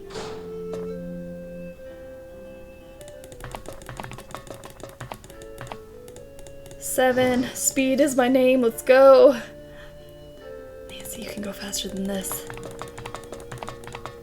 8? I think that's 8. I lost track. Oh no. 9. 10 down, 3 to go. 11. Ooh. Uh-oh. 12. Let's get up these stairs. Ooh, 13. There, ghost number 13. So we need to rush down to the library and go see what our prize is. Come on down. Claim your prize, Nancy Drew. Pergamenta. Oh no. Exit. Congratulations, you're one of the few people who have seen the 13 ghosts of Blackmoor Manor. Goodness. As a reward, My I'm heart going needs to let you in stop on a racing little now. The time puzzle's over. Okay, so our prize is this. When you are facing the green dragon, look to the left and pull below the vase with the tree. Strange, but if we ever see a green dragon or a vase with a tree, we know what to do. But a word to the wise, if you're wearing a hat, hang on to it, have fun. If you're wearing a hat, hang on to it. Okay. Let's go see if Mrs. Drake is gone. Let's go snoop around Mrs. Drake's area. She's probably asleep. It's midnight. Why not? Let's just go make sure she's good. She's good and dandy. Snoop around her area, make sure she's not hiding anything. Uh-oh. Ow! Maybe I should try feeding it Definitely something. don't want to get caught by another plant in here. So I've got turkey. Nancy's much smarter than me. She put turkey in her pocket. I was making fun of her, but turkey. Very important. We have a letter. Dear Mrs. Drake, concerning your recent inquiry about just making up my own letter. Basically, this whole letter is gonna say that any wife that Hugh has taken must reside in Blackmore Manor for 6 consecutive months in the first year of marriage. I'm sorry to hear that Hugh's current wife, Linda, has been ill. While a change of scenery might be good for her, she must stay at the manor for another 3 months should she and her husband wish to retain full possession of the Blackmore estate. Please convey to her my sincere hopes for a speedy recovery. So it looks like Mrs. Drake may have possibly talked to Harold Bottleby about Linda being ill. And it does definitely confirm that if she does not stay in the manor for 6 consecutive months, that's 3 more months than right now, Mrs. Drake gets half of the estate, which is a little bit suspicious, especially why she's hiding that letter under an evil plant. I don't know. So let's head on out here. Let's go see if anyone's up. Anyone up for some midnight snackage? She's probably sleeping. Okay, Jane's not up. What about Linda? Linda, you ready to party? Linda's sleeping. Yeah, let's go. Mrs. Drake, you ready to party? Mrs. Drake, is that you? Sounds like she's ready to party with me. Let's go.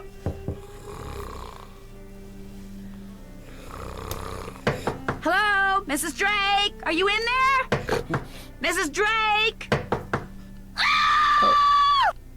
Oops. I didn't arrange for you to visit Blackmoor Manor so you could spend your time scaring the wits out of elderly women.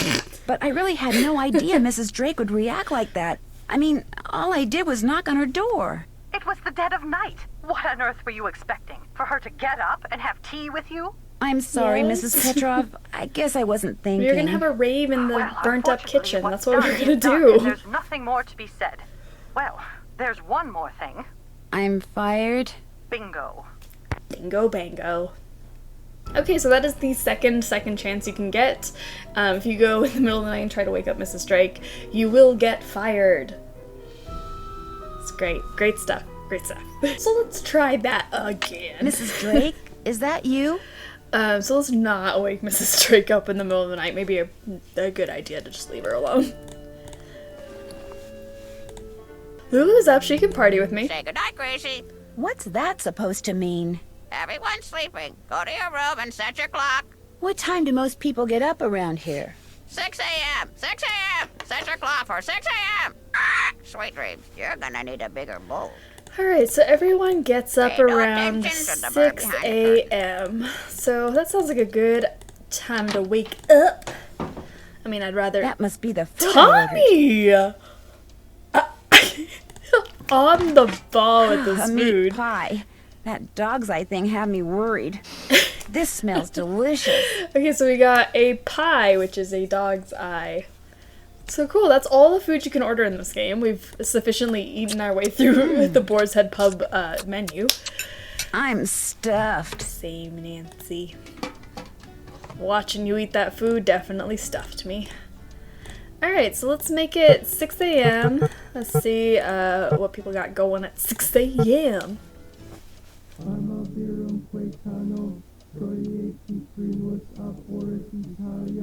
What is that? It sounds terrifying. It is 3:15. My alarm didn't even go off. Oh, maybe I'd better have a look around. Okay, so it's definitely not 6 a.m. And there's... No!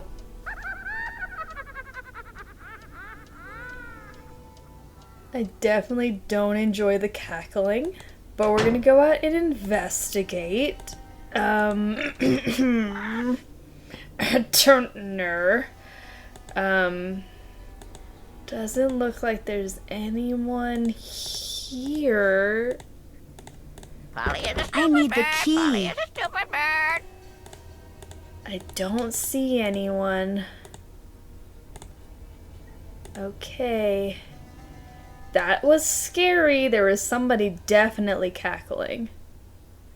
Okay, but I'm not seeing anybody here. I don't know if you are, and I'm just missing it, but there is nobody out here. Okay. I'm gonna go back to bed. I hope that's okay. Let's just do that. It's 6 a.m. Let's actually wake up at 6 a.m. Alright. Let's see who's up. What's that? Hello again. He was Randolph's grandson and the first initiate. Odo did not have the proper qualities for Randolph's instruction. Because he was stupid. No, Jane. It's because Randolph Because he was believed that the proper stupid. qualities skip every generation. We talked about that, remember? I guess. Milo was a great soldier, just like his grandfather. And with his grandfather's help, he was victorious at Caen. That was a battle fought in 1417 during the 100 Years' War. That's right. But I don't understand something. The 100 Years' War lasted longer than 100 years, right? So why do they call it that? Why don't they call it the 116-year war? Huh? Oh my, look at the time. We need to go over your geometry. I Please swear, open your book to page 46 and anytime read anyone silently. asked why the 100 Years' War was called the 100 Years' War in school, that was the exact teacher response. Oh my, look at the time. Come back later, please. Okay, so they're studying right now. It's 6 a.m. She's got classes from 6 to 2, so we've got some time to go talk to other people, see what's going on with them. Linda, you good? Hi, Linda. Nancy? I can't believe you're still here. I thought for sure that... Maybe you can help me. What did the lady in black leave for you on your nightstand? All I know is I've awakened something in this house. Something that refuses to rest. Linda, I am done with the riddles. Just tell me what's wrong with you. Do you got like a really bad acne? Like, I got you. I got some like acne treatment. We can just let me behind the curtain. We can fix this. Whatever it is, we can fix it. Like botched plastic surgery, we can fix it. Acne, we can fix it. You need some hair removal? I got some wax. We can do this. Like, Linda, I can help you. Stop trying to be so cryptic. Refuses to rest? One day after Hugh left for Rome, I inadvertently discovered a secret passageway. I started to explore it. And pretty soon, I found this really old-looking message etched into the wall. When I read it, I realized it was some kind of ancient curse. I tried to laugh it off, but it was kind of unnerving. So I went back to my room and found a note on my nightstand. And on it was written the exact same curse. Oh no. That very night, I started to feel strange. The curse has been coming true ever since. Okay, so she found a secret passageway with a curse. Okay, Linda. Okay, Did anyone Linda. see you go into the passageway? No, no one. You see, I'd been warned not to go poking around. By Hugh, Mrs. Drake, Ethel. They all said the manor is old and dangerously decayed, so I made sure no one was watching. And even if someone did see me in the passageway, I went directly to my room afterwards. How could someone write down the exact same curse and get it into my room before I came back? No, something else did this. Something not human. She was told not to snoop in passageways, and what does Linda do? Snoops in passageways. Where is the secret passageway? I can't tell you that. I've already caused my own doom. I won't do the same to you. I can handle it, Linda, really. You have no idea what you're up against. Can I at least see the note that was left on your nightstand? Please. I burned it as soon as I read it. I don't know why I bothered telling you this. You can't do anything for me. I should have listened, but I didn't. And now what's done is done. Great.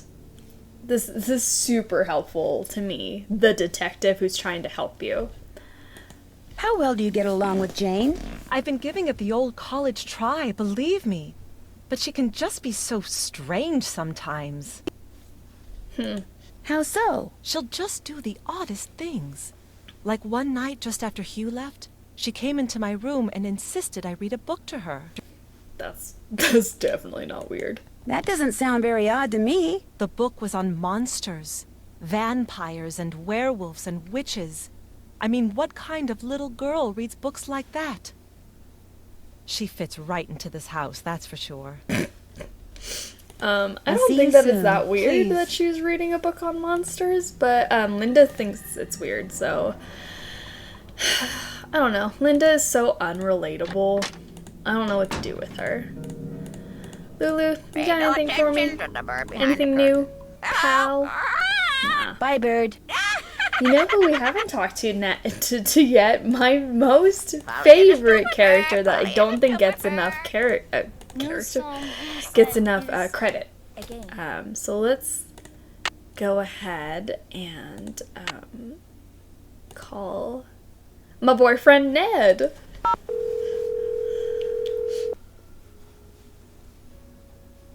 Hello? Hi, Ned. Hey, Nancy.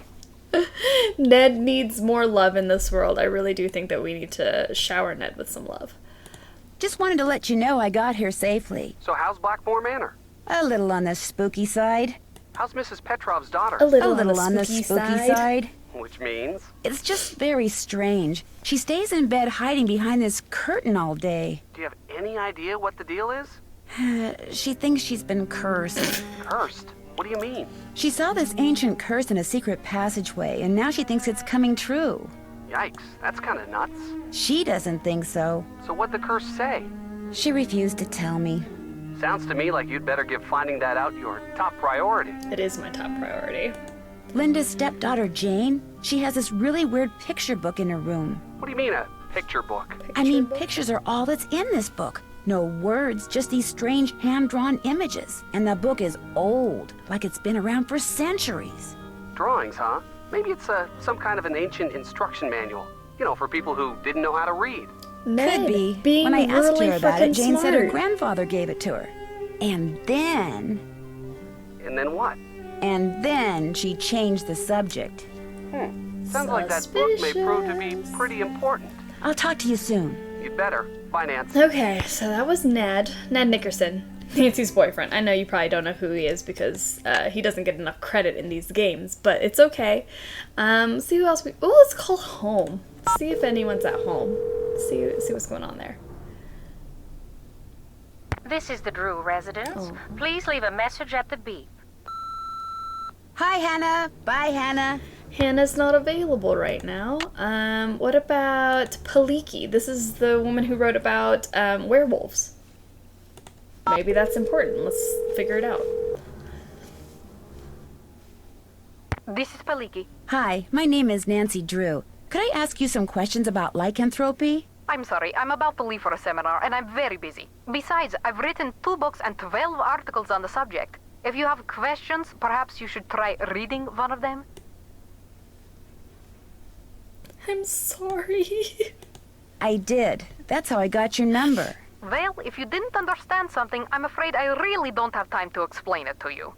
I understood everything. It's just that I know someone who seems to be exhibiting some of the symptoms of lycanthropic Lycanthropic metamorphosis?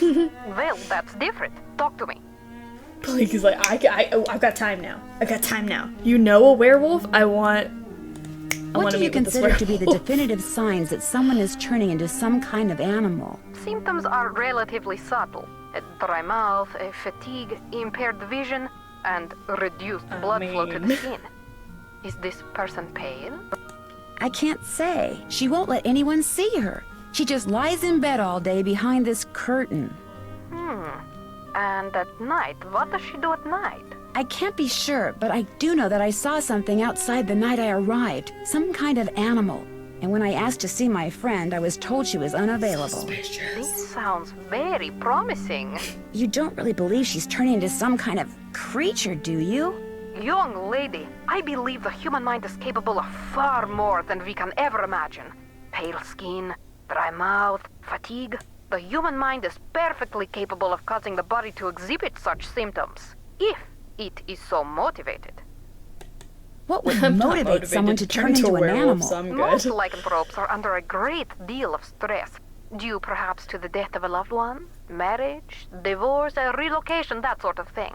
They're emotionally vulnerable, which means they're particularly open to the power of suggestion. Someone suggests they become a lycanthrope? Not in so many words, of course. Somehow they get it in their head that they're destined to take another form. They see something, they read something, someone says something to them. Somehow they come to believe they're supposed to undergo a physical metamorphosis, and so, in their weakened psychological state, they do. So she did read a curse. That could have something to do with it. Do you think seeing an ancient curse would be enough to send someone, you know, over the lycanthropic edge? Lycanthropic edge. Of course, a person cannot morph into XYZ if that person has no idea what XYZ of is. lycanthropy. She has to have some prior knowledge of the creature she thinks she has been condemned to become. A book, a website, a movie, a play, a casual anecdote, any number of things could provide her subconscious brain with clues as to how she is to look, feel, and behave in her altered form. Are temper tantrums symptomatic of lycanthropy? There are no hard and fast rules when it comes to lycanthropy, or almost anything else for that matter.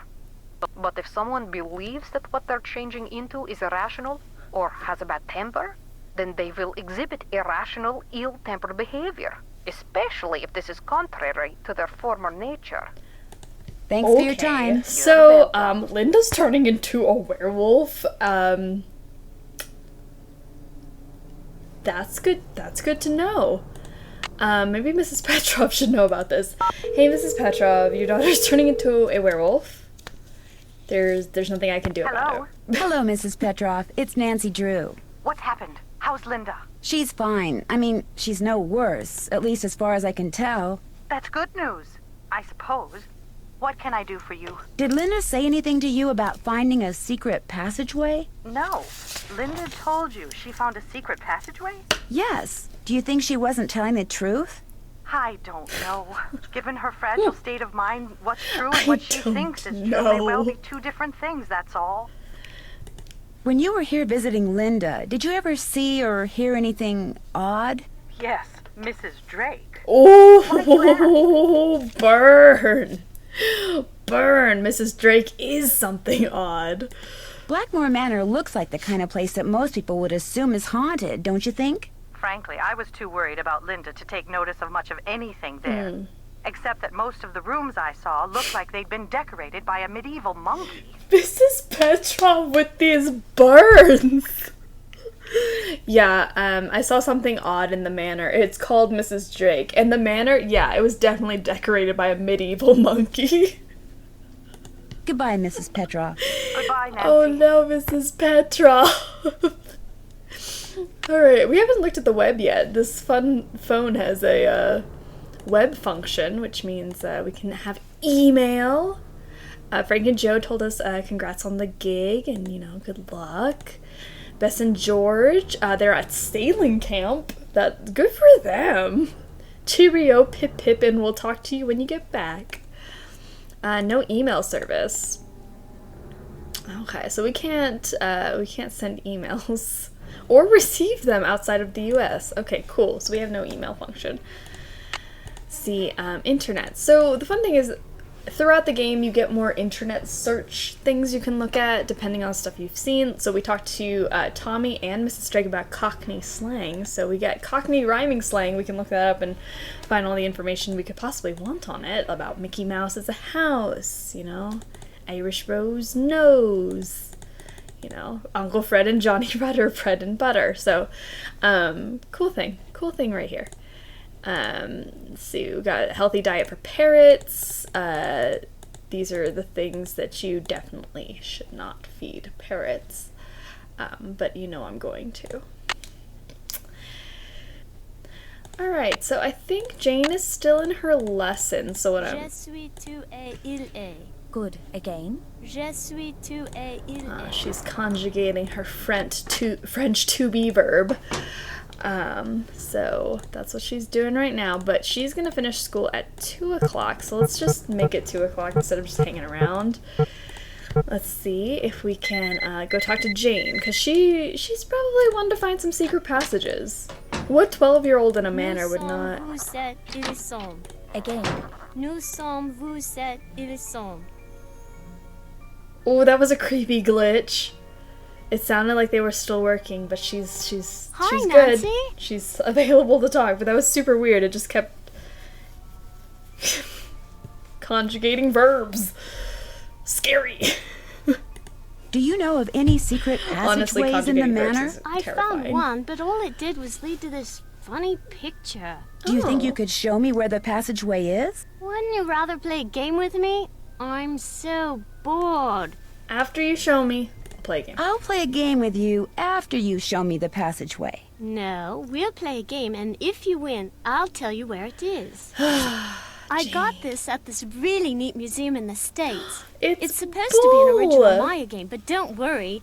You don't have to, like, kill people or take their hearts out or anything. So it's really easy to play. You roll the corn and move your warrior the number of dots on the corn. If no dots, then you get to move 5 spaces. You get 2 turns, but you can pass on your second turn.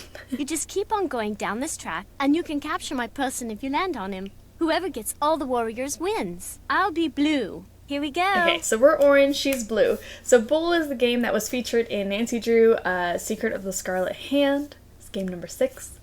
And it's not my favorite game, but it's totally based on luck and rolling corn. So here we go. I'm also not great at this game, but this may take us multiple times to get it right. I don't know, but basically our only objective is to capture all of her blue pieces. She's got 4 blue pieces, I have 4 orange pieces, so we're just gonna roll with it. Get it? Roll with it. So you can pass on your second try, so I'm gonna pass. I pass. She's got 4, 2. So I need to get a 2 to capture her thing, so hopefully. Oh no, I got a 5. I'll pass. I pass. I'll have her come to me. Jane can come to me, I'm not going to her. Oh, see, I need a 1. That's rough. Got a 2. I'll pass. I pass.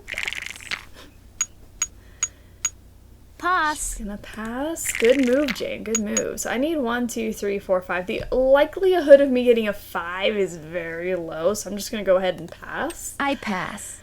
So she's got 1 and a 1, so I have to hit a 3 to get her. Got 1. I think I can get a 2. Oh! You can go. All right. Pass. This game gets very tedious and very frustrating very fast. So I'll put maybe like a thing here, a timestamp, if you want to just skip over the whole game, because it does get very long and tedious. It's very repetitive. It's super simple. I do love it. But you can go.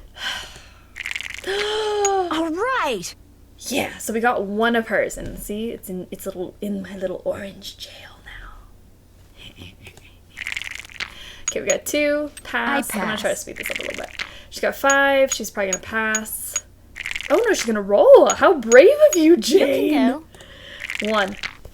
Oh no. Yes, so we got 2 of hers. We need 2 more. Let's go. Roll. 4. I'm gonna pass because that's not really a great position for me to be in. She's gonna hit a 4. She's probably gonna roll again. Yep, she got a 2. You can go. I'm gonna roll a 1. Gotcha. Okay, I'm getting cocky, but I only have to capture 1 more. I'm gonna pass. Let her come to me. Lure her in. Pass. 1. I'm gonna pass. She's gonna roll 1. She's gonna pass. Yep. Pass. Knew she was gonna pass. 5. Ooh. You can go. That's close. All right, 1. Pass. She's gonna pass. I'm gonna roll a 2, and I'm gonna pass. I pass. She's gonna pass. Yeah. Pass. All right, so 1, 2, 3, 4, 5, 6. Everyone, think of the number 6 in your mind. I need a 5 and a 1, a 2 and a 4. Got a 2. If I can get a 4 here. Ooh, your turn. This is in a very bad position for me. She's gonna roll again. Okay. You can go. She still hasn't captured any of mine yet. That's pretty good. I'll pass. I'll pass. I'm not gonna risk it.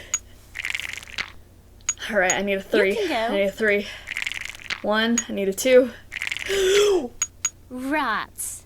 I win. Okay, I found the secret passageway in the East Hall. That's the hall with the coat of arms on the door. But it's not a very exciting secret passageway. Is this real life? You're going to be totally bored. Wouldn't you rather play a game with me instead? Guys, that usually takes me... that usually takes me a long time to finish. I don't know, maybe it's just because you guys are here with me. Thank you for holding my hands. Let's just hold hands and just... thank you for this, because I've never experienced these games to go by so quickly. Okay. She said the secret passageway is at the end of the East Hall. Okay. The East Hall is locked. Do you know how I can get in it? My great aunt took the key. She probably thought I'd break something in there. But I found another one. Ooh. Yeah, you can keep it if you want.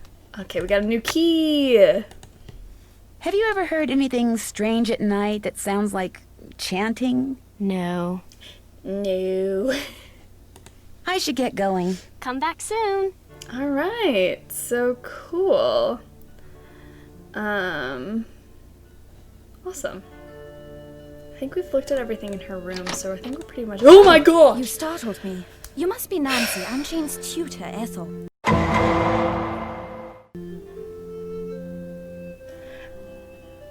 I believe I mentioned earlier that this game isn't scary, save for one thing. That one thing is Ethel. Ethel continues to scare the bejesus out of me. I need to come back down to earth right now. Hello, Ethel. Hello, Ethel. Jane is very excited you're visiting. You're all she's talked about for the past week. I think about 2 more times she's just gonna randomly pop up and I'm not gonna expect it. Whew. Wow, I feel so embarrassed. I didn't think I'd have a fan club all the way over here. Yes, well, I'm sorry, but I'm in a bit of a rush. I need to go over some things with Jane. It's past her I tutoring. guess I'll be going then. Hello. It was a pleasure meeting you, Nancy. Our paths will cross again, I'm sure. I really hate that Ethel just like slides past Nancy like that. Like, you could have just waited for me to get out of the way, said excuse me, but she's like, I'm just gonna slide by. It's honestly extremely awkward. Okay, so now that we have the key to the East Hall, this is gonna be fantastic. Okay, so remember in Nigel's notes he talked about how these pointed in a certain direction. So basically what we're gonna do is we're gonna say the this one is gonna be to the right, this one is up, this little comet thing is down, Pegasus is turning to, I guess it's not Pegasus, it's just a horse. What a shame. It's just a horse, it's not a Pegasus. He's going to the left, this lightning is going down, and the king is pointing to the right. So that's also important to know. And I'm gonna... I need the key. Open this with the key Jane just gave me. Okay, so basically this just corresponds to the dragon hands and what we're gonna do. The hands move. Right. This one's gonna be down, down, right, left, and that one stays up. And look, we found a secret passageway. Secret passageway. If I want to look around in there, I'm going to need a flashlight. Uh-oh. Okay, so we're gonna need a flashlight. But while we're in here, we did see the green dragon that was mentioned in the 13 ghost clue dragon. So we need a thing by a vase. There's a vase, and we're gonna pull this. We can slide down. Whee! Doesn't ever cease to be fun. Okay, so let's see if Mrs. Drake has a flashlight for me. And hopefully we can go explore that passageway once we've got a flashlight. Yes? Do you have a flashlight? Do you have a flashlight I could borrow? A what? A flashlight? I'm sorry, but we do not possess every new gadget simply because our American cousins do. Alright, so Mrs. Drake does not know what a flashlight is. That's super weird that she does not know that. Okay. The picture book in Jane's room. Do you know much about its history? My brother Alan found it somewhere in the house. He was quite fascinated by it, but he'd never let me look at it. What was your brother Alan like? He was quite remarkable. He taught linguistics and computer science and won many prestigious awards. Aww. He loved games, especially pranks, and was forever tinkering with this and that. I do miss him sometimes, but now he's gone. He died a month after my husband passed away, and ever since I've been here all alone. Until Hugh came back from the United States, that is. Oh, that's really nice that Hugh came back. She lost her brother and her husband within a month of each other. That's awful. Okay, so she doesn't know what a flashlight is. So maybe Nigel has a flashlight? Hello, Nancy. Alright, I can't even ask him, but I can ask him about runes. Have you seen any runes anywhere in the manor? You mean like Norse runes? No, I haven't. I don't really know much about them anyway. Dead languages aren't really my bag, you know? Okay. I'll let you get back to your work. Nigel's hands always freak me out a little bit, and like when he types.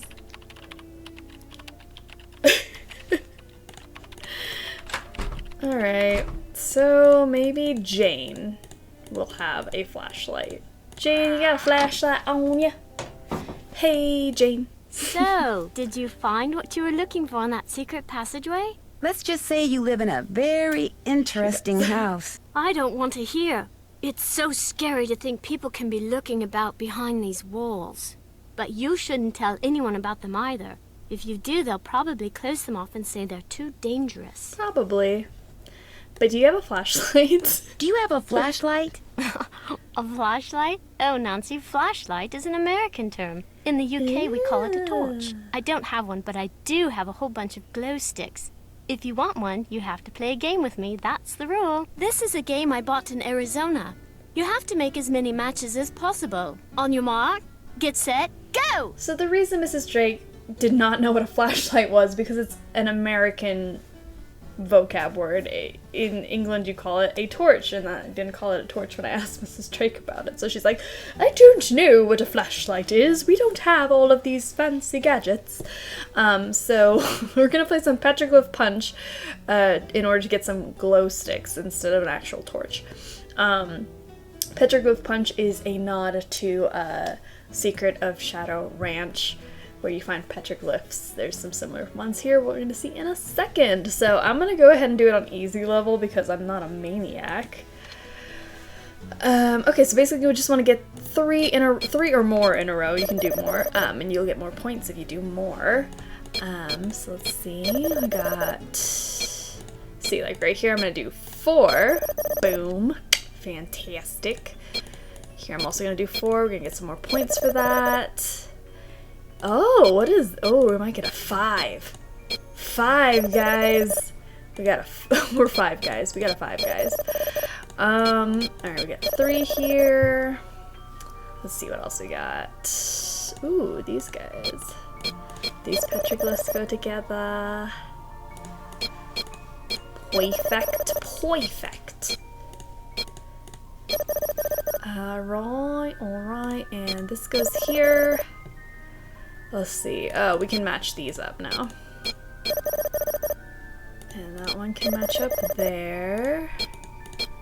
We've got these, and perfect! Our high score, 2550. Fanfare, please! Here's your glow stick. If this one goes out, I'll let you play for another one. I do need some fanfare right now. If we do need another one, what I believe is the rule is that you have to beat that score, so maybe it was a bad idea that I did it as well as I did. I should get going. Come back soon. Okay, so we got a glow stick, and we can go and explore the passageway. So let's You're go. gonna need a bigger boat. So I have this written down. It was right, down, down, right, and left. Okay, so let's actually go and explore the passageway now. Okay.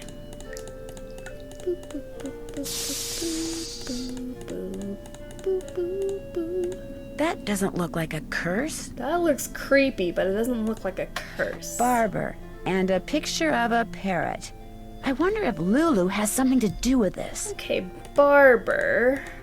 We've got some letters here. Okay, so let's go ask Lulu if she knows what barber means. What does that have to do with anything? Okay, so let's go see. Felicity! The door! The door! You're gonna need a bigger Put boat. my glow stick away so I'm not just waving her around. Lulu, what the heck is a barber? Does the word barber mean anything to you? What's the magic word? Semper ubi sub booby? Please? Ding! Sorry, that is incorrect. Lulu, what magic word? Magic word, magic word, magic word. A deal's a deal. The word annoying comes to mind. Ding! Sorry, that is incorrect. Nancy, you can't Magic just word, magic word, magic word. A deal's a deal. Okay. just tell I guess people I'll go they're try to figure annoying. out what the magic word is. Alright, so we have to go figure out what the magic word is. I think Mrs. Drake might know, so let's go and ask Mrs. Drake if she knows Lulu's magic word, whatever the heck this parrot wants. I'll just give it to her. So let's see. Yes? Do you know anything about Lulu's magic word? Magic word? Oh, yes. You see, my brother and grandfather would play a word game with Lulu. I never understood how it was played, but they'd play for hours. Lulu would sometimes grow sullen and refuse to play the game anymore unless they told her that... Oh, what was it that they'd have to tell her? Please remember. It's perched on the tip of my tongue. Ah, they had to tell Lulu that she was a very, very clever and beautiful bird. So the magic word is very, very clever and beautiful bird. That's one word. In case you were wondering, it's a magic word.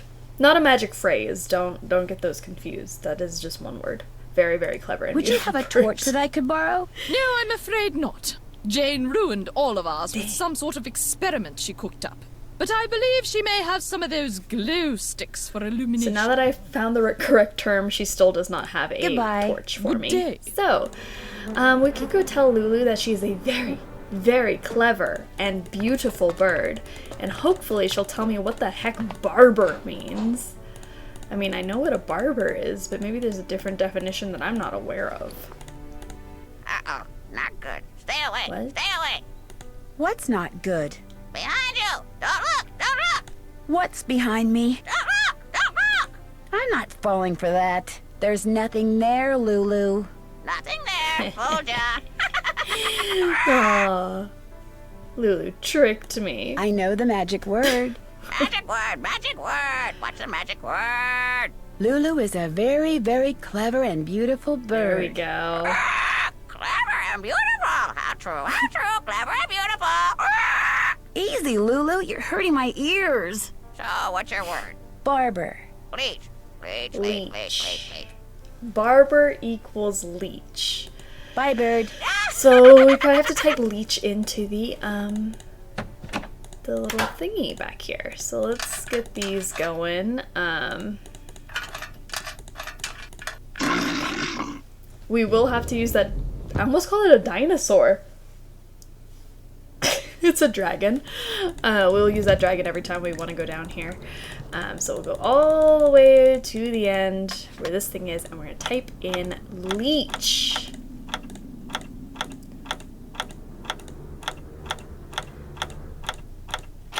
Ooh, now we get picture. Now, here's a thing I don't usually do, but I will do it because of you wonderful people. But you can basically just put in the answers if you know them. I do know these off the top of my head, but for the sake of this playthrough and our in-depth deep dive into experiencing everything there is to experience in Curse of Blackmoor Manor, I will actually go and complete this puzzle as it's supposed to be completed and go ask Lulu what picture means. And we'll go back and forth a bunch of times until this puzzle is over. I think it is really cool that they don't really check to see that you've asked Lulu. You can actually just type in all the words if you know them already. But what I'm going to do, and I rarely do this, so you guys are special, I'm going to go up and ask Lulu if she knows what each of these words mean so that we can get the full Nancy Drew experience. Okay, so let's go on out here and ask Lulu what picture means. Hello. Does the word picture mean anything to you? You very, very clever and beautiful bird, you? Picture? Book. Picture book. Ooh, okay, so it's Bye, book. bird. Bye-bye. So basically, if you do know the words, it does save you some time, and you don't have to keep going back up and down a bunch. But the way the game is meant to be played is to go up and down, ask Lulu for every single word, until you eventually get all the way through. But if you're ever scared about losing glow stick power or anything, just go ahead and just stay down here and type in all of the words. There's books, and our next word is baby. Lulu, what does baby mean? Lulu, where do babies come from? I was paranoid and put that glow stick away. So let's ask her what baby means. Oh, very, very clever and beautiful bird. What's up with the word baby? Cake first. Lulu hungry. Cake first. Cake first. A cake, huh? All right, I'll see what I can do. Okay, Lulu, I'm real tired of you and your shenanigans. So you know what I'm gonna do? I'm gonna make you a cake. But I'm going to make you a... Hold on, wait. I need to look at the thingy. I'm going to make Lulu a cake of all the things she definitely should not be eating. So let's look at that. Let's find...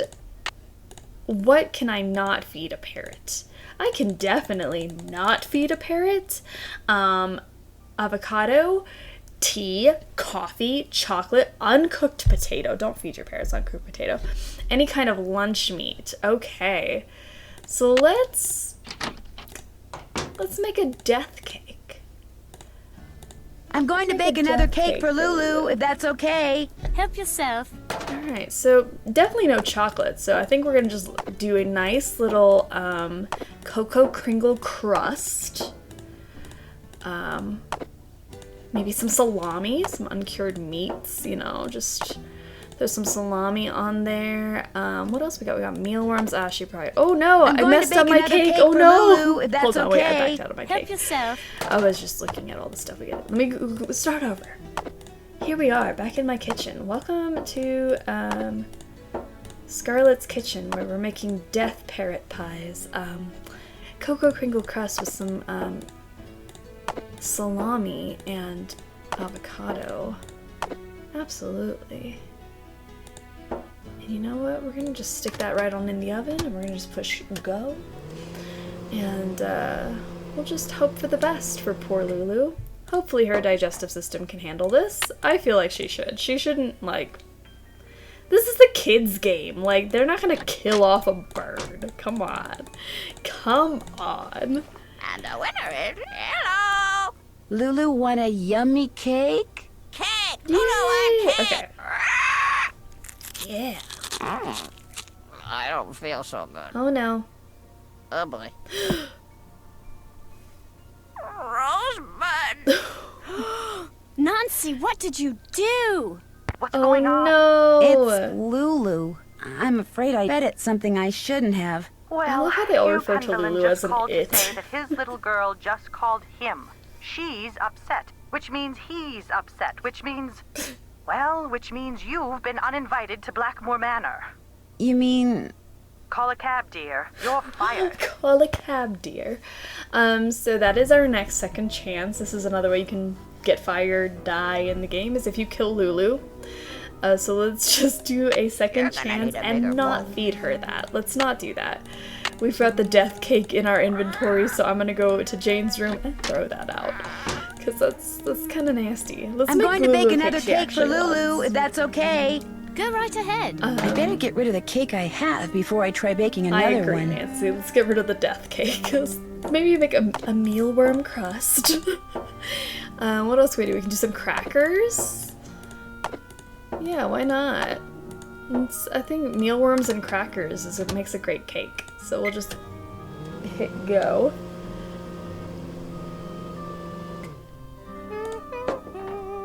Alright, let's see if she likes that one and doesn't die. I hope she doesn't react badly to this. Okay, Lulu, let's try this again. And the winner, hello! Here's your cake. Lulu want a yummy cake? Cake! Lulu want cake! Delicious! Okay, Lulu, tell me, what's up with the word baby? Bonnet! Baby Ooh, a bonnet! bonnet. Yeah, baby, baby bonnet. Let's go Bye, bird. type in bonnet and get our next word. And the winner is Lulu! Alright. Anyone feeling like they're getting their steps in with this game? Like, I feel like we're running up and down the stairs so much. This is so good for our health. If you ever feel like you need to just work out, play Nancy Drew Curse of Blackmoor Manor and get your steps in. Alright, we got bonnet.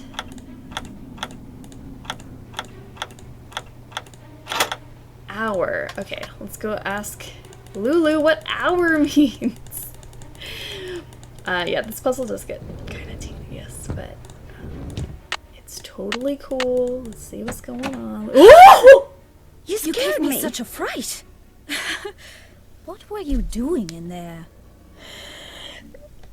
Ethel will be the death of me.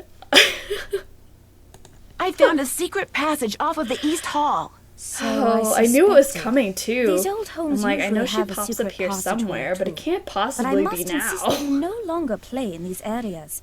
They can be extremely dangerous. But I'm curious about where they lead. Well, we wouldn't want you to end up like the proverbial cat, would we, Nancy? Please heed my Sounded really warning. It threatening. would be terrible if something happened to you.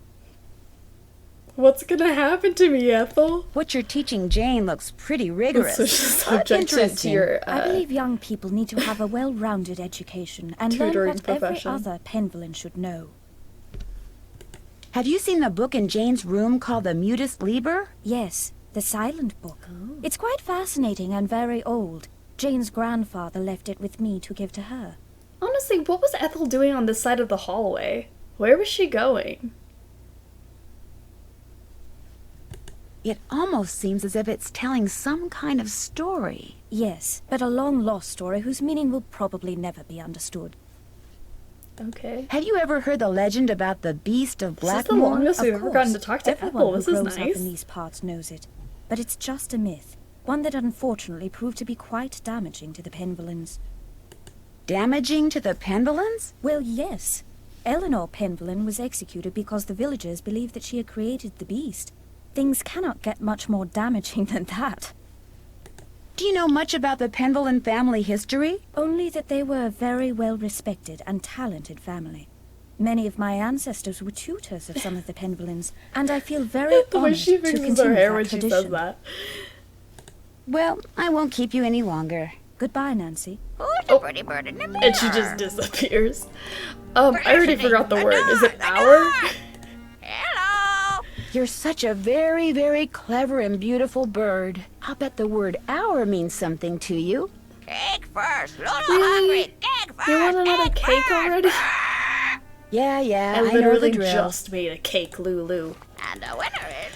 It's fine. Let's go make her another cake. I'm very tempted to make a death cake, but I'm going to bake another cake for Lulu, if that's okay. we all know that's Help frowned yourself. upon. So I'm gonna do her mealworm and cracker cake. Because why not? You know what? You only get one cracker, Lulu, because you're sassy. Ugh. Only get one cracker. Crackers are for good Pollys, and you're not a good Polly. You're a bad Polly. Ugh.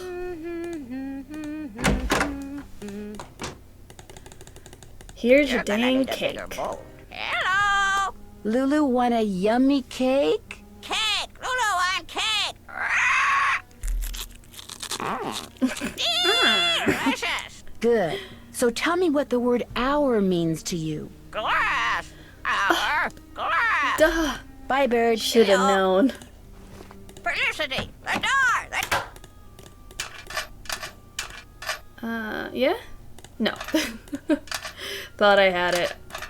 Okay, there we go. I always get my lefts and rights confused. I always have to do this, like, where's the L? That's an L. Yeah, that's left. I was trying to do a demonstration on how you figure out which one's left, and then I couldn't remember. That's my life summed up. Hourglass. G L A S S ant. Oh my goodness. Lulu, you got a word for ant now? It's just so many words that could come after ant. You're gonna need a bigger bowl. Polly is a stupid bird. Hello. If I said ant to the very, very clever and beautiful bird, it would say... Cake first. Lulu hungry. Cake first. Cake first. She wants another cake. Yeah, I know the drill. She wants another cake. So if anyone doesn't like cake baking, just type in the answers and you won't have to do any type of baking. But let's make I'm going to her bake another mealworm cake and for cracker Lulu, if cake. that's okay. Go right ahead. You know, only one mealworm, only one cracker. That's all you get, Lulu. Being so demanding.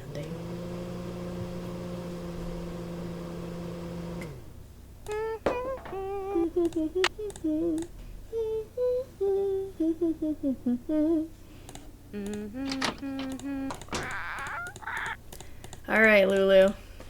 I've had it with you. Hello! Lulu want a yummy cake? Cake! Lulu want cake! Delicious! Thank goodness. I'm glad. So tell me about the word ant. Hill! Hill. Lulu would say ant hill! Bye, bird. Bye, bird. You're gonna need a bigger bowl. Okay.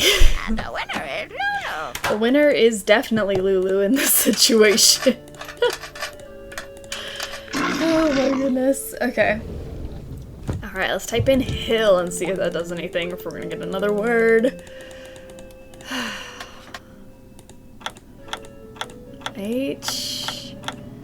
H-I-L. L. Ooh! Alright, we did it! We have unlocked the door. Which takes us where? It takes us to this little creepy face and some triangles. So It looks like the rest of this grid is on the other side of the wall. let's turn them all right side up because that's what the outside of this thing said. Perfect. They're all right side up. These are all right side up. Fantastic. But I don't see a curse, so I don't know what Linda's talking about with this curse business, so let's go ask her what she thinks. I've definitely unlocked everything down here. There is no curse. There's just a creepy devil wall with triangles. The bird behind the curtain. Oh no. Oh, she was crying. Linda, I found the secret passageway. Jane told me where it is. But I didn't see any curse in there. How could you have missed it? It was right there, just waiting to be found. I Wanting didn't to be see a found. curse, though. I can't believe how foolish I was. That stupid gargoyle. I hated how its evil eyes would stare at me whenever I walked to my room. So I moved it around, changed its position, kept fiddling with it. But when that secret door suddenly opened, I couldn't resist going in there. Which gargoyle is this? What do you mean, which gargoyle? I thought you said you found the secret passageway. So there's more than one. Ooh. Linda, I think someone's trying to scare you off. We found a think they thought different you were secret getting too close passageway. to something that's hidden in this house. You're right. I did get too close to something. That witch that was burned at the stake. She's cursed me, and she's probably cursed you too. I'll see you soon. Goodbye. I don't feel cursed. I don't know. Okay, so apparently there is a gargoyle that leads to a different secret passageway. This one, perhaps? Oh, but that's the gargoyle Linda was talking about. And it looks just like the one in that painting I saw. The one of John Locke. Oh, I'm just kidding. Corbin Penvillin has a portrait done with this gargoyle in the background. There's got to be an easier way to figure this out. There's got to be an easier so way Nancy to figure will- this out. There's got to be an easier way to figure this out. Chill out, Nancy. Nancy will not let me just accidentally figure out that puzzle, so I do have to actually figure out what's going on here. So let's see. This is Corbin Penvillin. There's the gargoyle behind him. He doesn't have a coat of arms, but we do know Nigel's researching the family, so maybe he might know more about gargoyles. Something I could do about that secret passageway. Let's see. Hello, Nancy. Who is the man in the Great Hall with the gargoyle? That's Corbin Penvillin, born in 1670 and died in 1741, I believe. He was Eleanor's grandson and spent his life in France. It was rumored that he secretly returned to Blackmore to continue his grandmother's experiments in the mystical arts. Where can I find his coat of arms? I didn't realize you were so interested in Penvillin history. I'd be happy to show you his coat of arms, but I'm in dire need of a typist. Of course. Perhaps, Let's just if you can help me out, do your I work can for find you. that which you seek. It's a deal. What do you want me to do? Perhaps first we should see how fast you type. This You program can't will rate your ask me speed. to be your Just typist type and the then characters force that me to appear on take the a screen. test. If you're good enough, I'll let you type up my memoirs, and then I'll let you see the coat of arms. So basically what we're going to do is just type these as fast as we can. I believe in junior mode you don't have to worry about capitalization, but here you do.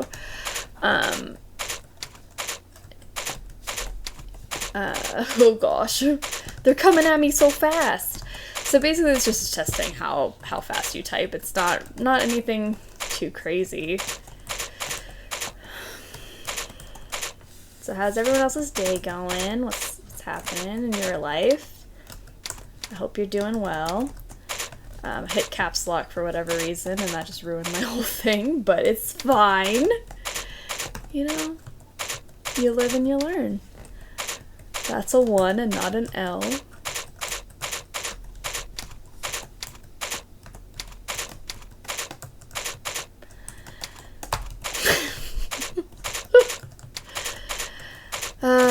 Yay.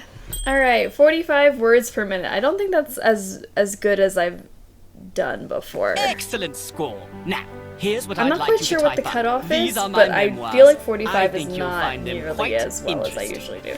So, I'll take being bad at that over being bad at Skull and Bones. These are the most boring memoirs I've ever read in my life.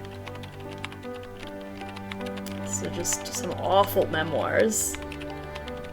Who knows what treasures I will find, what victories I will savor, and what Done. knowledge I will Finally. uncover. I feel like I've been typing forever. Nigel! Nigel! Alright, so Nigel just like disappeared on me. Where it, oh, he left me a note. It's okay. Thanks much for your work. Here's your reward. Attached is a sketch of Corbin's crest that I found in the Chateau de Vertu in France. I've never found a picture of it here in Blackmore. So Blackmoor Manor does not have this crest, but he did find this in his research. So it looks like this is going to help me open the gargoyle, which is going to be, if we translate this as left and right, it's going to be right, right, left, right, left, left, right. So right, right, left, right, left, left, right. Okay. And we're going to take that with us. Perfect. It's like really oddly dim out here, isn't it? No key without toil, no fire without oil. No key without toil, no fire without oil. No key without toil, no fire without oil. No key without What are they doing? No fire without oil. Oh yeah, my actions ensure that my name will endure to the end. What in the heck? What in the heck? Penvelen. That was a little creepy. I did it perfect that time, didn't I? Well, almost perfect. You did very well. But remember, this must remain a secret. Do not discuss it with anyone. Yes, Ethel. And don't forget, you have a maths exam tomorrow. Yes, Ethel. And be sure to brush your teeth. Yes, Ethel. Good night. And the lights are back on. I don't know what that was. Honestly, that is probably the best cutscene in any Nancy Drew game ever. I really do enjoy that scene. Super creepy. The first time I saw it, I was definitely terrified. But yeah, so Ethel and Jane doing some kind of ritual. Smells like oil. And pouring oil down a hole in the middle of the foyer. Nice. Love that for them.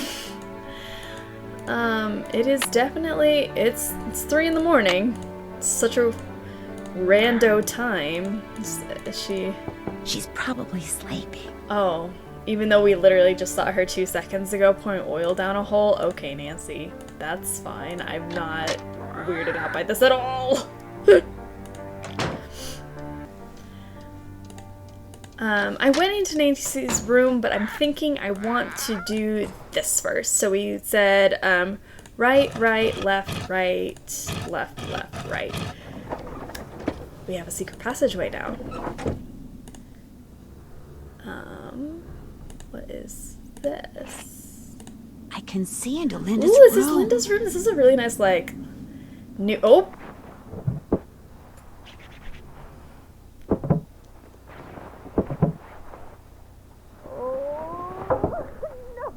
That is one hairy hand. Okay, so we just saw creepy rituals about pouring oil down a hole, and now we saw Linda's hairy werewolf hand. Honestly terrifying. Looks like it's time for another glow stick. Alright, so we're gonna have to ask Jane for a glow stick. Only the blameless shall pass here. All others shall transform into beasts. Tooth and nail shall grow long, and hair shall turn coarse, till their aspect be as loathsome as their cold hearts. Prove thy worthiness, and memorialize here the innocent one so wrongly condemned for saving lives. Else consider thyself right and truly cursed. So here's the curse.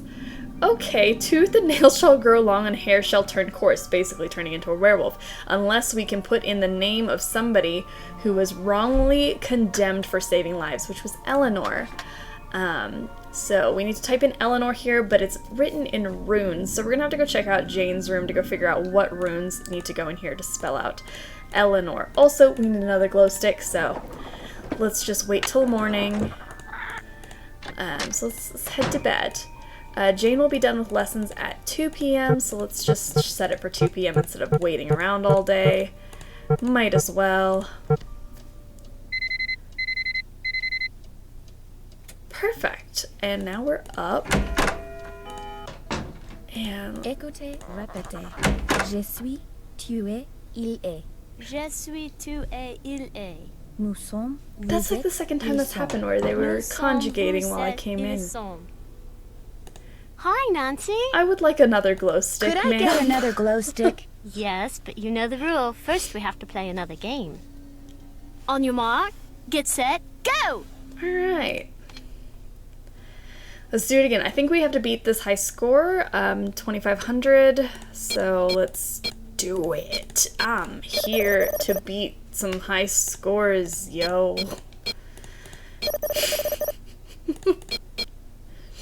There's a lizard. Oh, lizards. We can do lizards. We can do these little pink cows.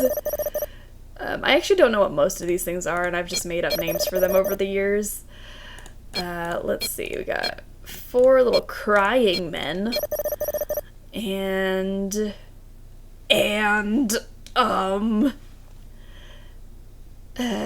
Oh, sharkies.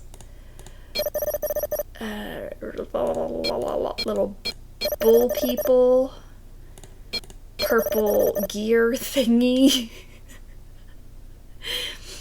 I highly recommend just making up your own names for things you see in pretty much any video game ever, because it just makes it so much more fun. We got goats, we got people, I don't know what that was. I got these lizard boys. It looks like I don't have anything that matches. Do you guys see anything that matches? I don't see anything that matches. I'm gonna shuffle. I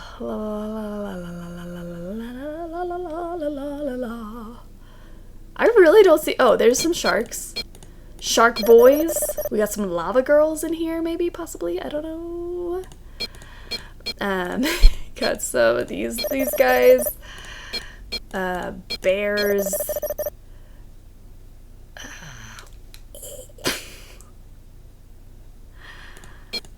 Spiral circle thingies. And ooh, pink cows. We got more pink cows.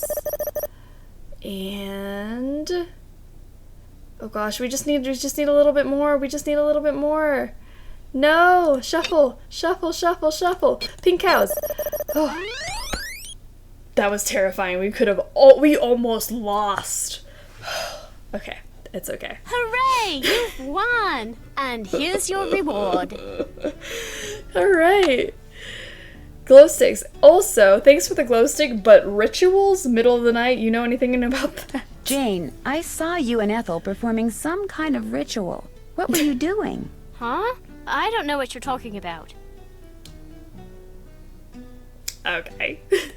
You and Ethel were pouring oil or something down some kind of drain. Coo, you're a daft one. Yeah. Imagine me and Ethel running around in the middle of the night pouring oil down drains. I didn't say anything about it taking place in the middle of the night. Well, isn't that when weird rituals usually take place? In the dead of night? Anyway, you were probably just having a bad dream. Believe me, this castle can sometimes give you nightmares. I should get going. Toodles! Toodles! Alright.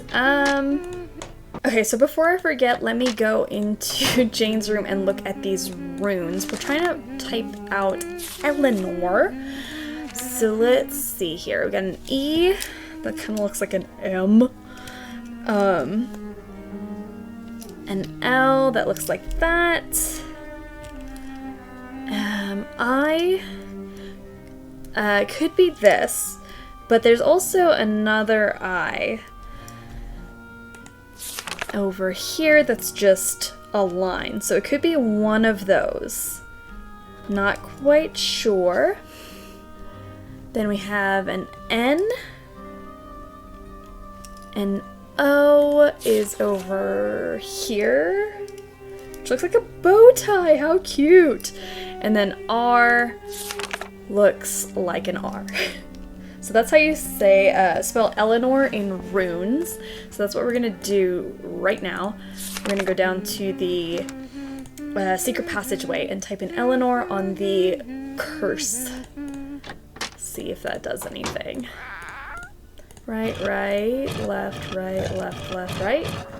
Okay, cool. I was like, I feel like that was right, but I'm not quite sure. Alright, so let's type in Eleanor here. So it's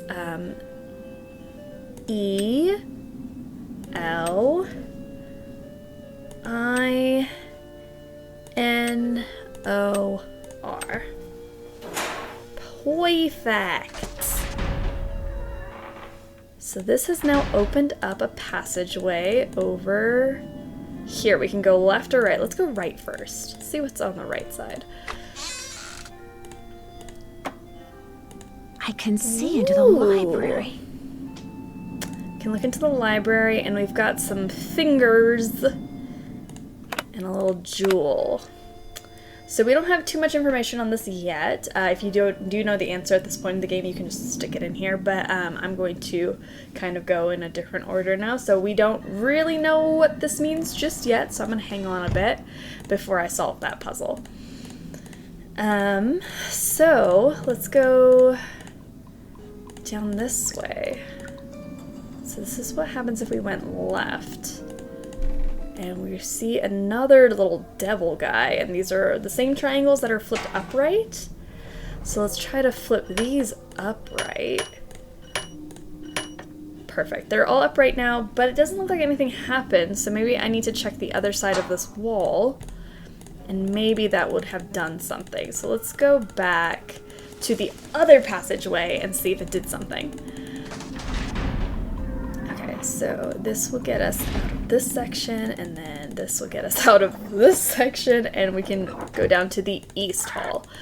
So this is the East Hall right here with the dragon, and we're gonna do this fun little ditty again. And we're gonna go try to flip those triangles back around, because I have a feeling they all flipped around again because I had messed with the other side of the wall. Haha, we got some that flipped around. Now they're all flipped upside right. Right side up, upside right.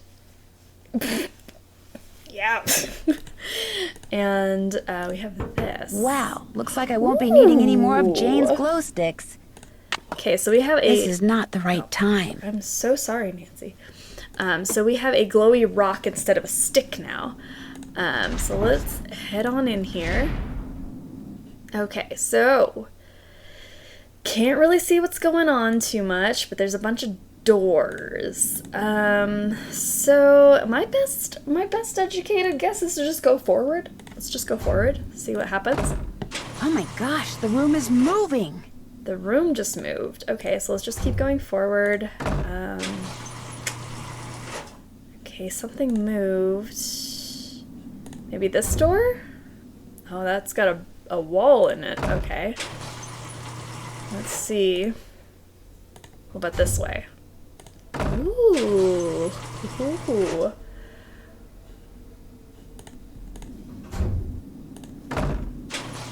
So basically, these rooms are going to move around.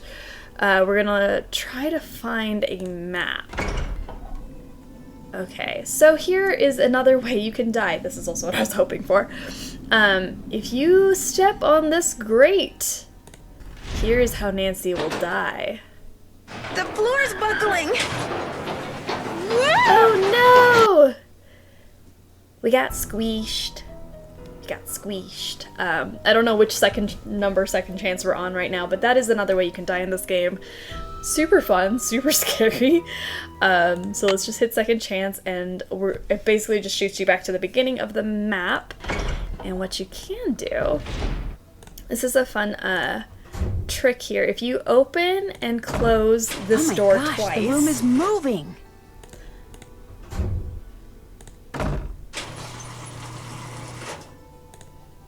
And instead of going through this door we're opening and closing, you just go through this door instead. It'll take you right to the exit. So if you ever get stuck on this, you just have to go forward twice and then out backwards, and it should take you the right way. Okay, so we've got another door puzzle. Interesting. Weird symbols. Maybe knowing what that snake symbol means will help me figure out what the others mean. So we have a snake symbol and just a bunch of weird other symbols. So this door's locked until we solve that. So we don't have too much information on that. So let's just try to figure this out. And again, to get back out, you're just gonna go forward, open and close. Turn around, open, and close it again.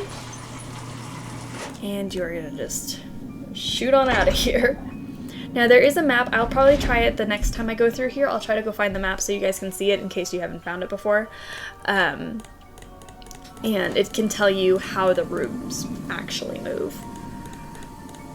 But I always just find it a whole lot easier if you do the quick way. Alright, so now both passageways are open, so you can go straight across from one passage to another. It doesn't matter. Fantastic, makes our lives easier. Okay, so now that we're here, I feel like it's about time that I caught Ned up with what's going on, right? I think Ned should know what I'm doing and that I'm safe. He is our boyfriend after all. Hi, me again. Hi, what's up? You sure I'm not disturbing you? I mean, shouldn't you be studying or something? Shouldn't you be solving a mystery or something? I'm on a break. We're taking a break. What a coincidence. So am I. What's up? Oh, alright. I think Linda may be turning into the Beast of Blackmore. The Beast of Blackmore? In the 17th century, Eleanor Penvellyn was rumored to have turned her husband into some kind of creature for discovering something that he shouldn't have. She was later executed for witchcraft. Anyway, while I was looking into her room through this peephole, You were spying on her through a peephole? Ned, call her well, out! Sort of. Okay, so maybe I was. But the point is, I got a glimpse of her hand, and it was all hairy. Ew. You're kidding me. Frankly, it was pretty shocking. And if the rest of her is anything like her hand, well, it's no wonder she won't let anyone see her. I'm sure there's a perfectly logical explanation. I think so too. There's gotta be a logical explanation for hand hair. I'll talk to you soon. I'm already looking forward to it. Aw, Ned, so cute. So let's actually ask Paliki. Now that we have visual evidence that she is hairy, and turning into a werewolf for sure, let's see if Paliki has anything Can you hold on for a minute? Oh. Back! Get back! Ben, can you get them back in his cage? Not calling out a correct time here. I'm sorry, one of my patients has escaped. Can you call me back later? Thanks. Oh, okay. Paliki's busy. Let's not bother her. Probably not a great idea. Let's ask Linda about her hairy hand. You good? Linda? Tell me again how you opened up that secret passageway. Not on your life. I've already said too much. Is there anything I can get for you? A well full of nice cold water sounds good. My mouth is so dry and I always seem to be thirsty. And I get so hungry. You should go. Is she gonna eat me? Okay. But I like talking to you. I said go. Now! Get out! Do you hear me? Get out! Linda? Hi, Linda. I'll be going now. So Linda clearly wants to eat me. Not a great idea to hang around in here much longer. So let's just leave.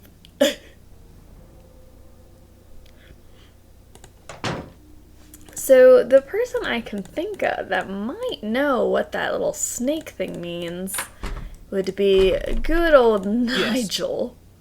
Do you know what the symbol of a snake eating its tail signifies? The Ouroboros? The It's a very old Ouroboros? image and is You usually don't associated know with that? alchemy. You really do come up with the strangest questions, Nancy. Okay, so it's associated with alchemy. Whatever that means. What do you think of Ethel Bosny? I think she's an odd lot, that one.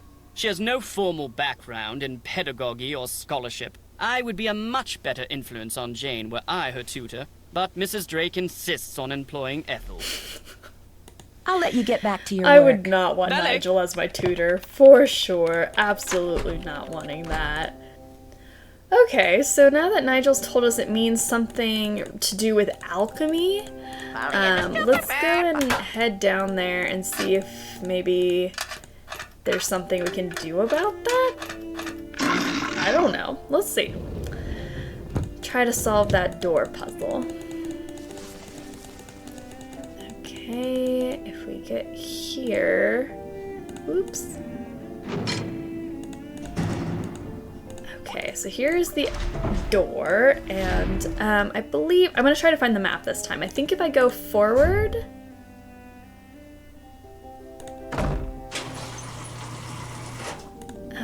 I believe it's somewhere over here.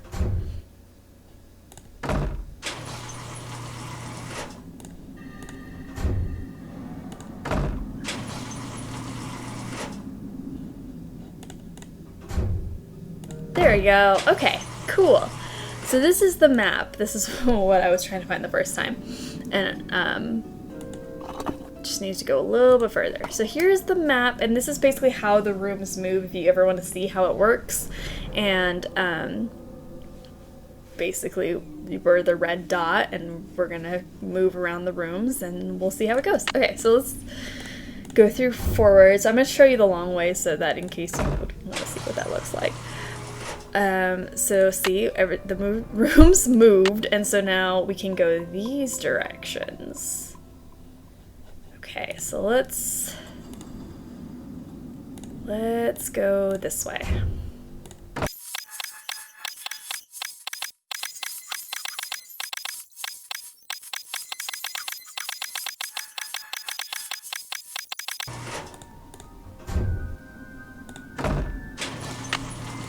Okay, so now that that one is lined up, we should be able to go through this door, and it will take us right to where we need to be.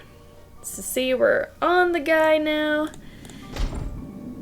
and we're gonna try not to step on the double squares.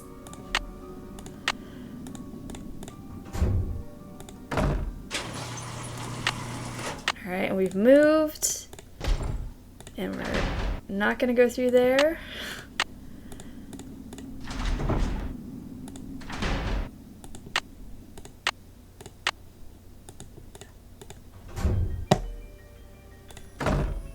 There, the room's moving again.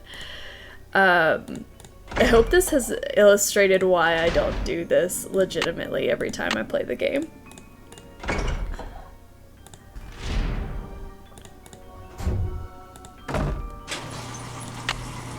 Alright, and then we should be able to hop on out. So that's a long way. Okay, so we have made it to the Ouroboros. So basically what we're going to do is enter the correct symbols to create these symbols. Now here's another second chance. We can just basically put in whatever we feel like. Just start randomly clicking things, and Nancy will blow up the door. And there's a fun little second chance for you. So let's hit second chance again, and let's make this symbol. So, fun thing, we got internet on our phone. So we're gonna go to internet, alchemy symbols. So that symbol specifically is Aqua Fortis. So if we go down far enough, it'll tell you how to make it, which is vitriol and nitra. Nitra? Who knows? I'm sure most people know. Please let me know how to actually pronounce these things. So basically what we're going to do is look at those symbols. So let's see what vitriol looks like. It's this thing that looks like a little mouse, like a computer mouse. And we're also going to do, where is it? This thing that's like a no, no, no. So let's do those. So the mouse and the no symbol, cauldron. So we got that. So now we're looking for this R. So it's just a lot of back and forth between your phone and the puzzle. If you don't already know everything there is to know about alchemy, I'm sure some of you do. Aqua Regia. So how's that made? That is made, Aqua Regia. Okay.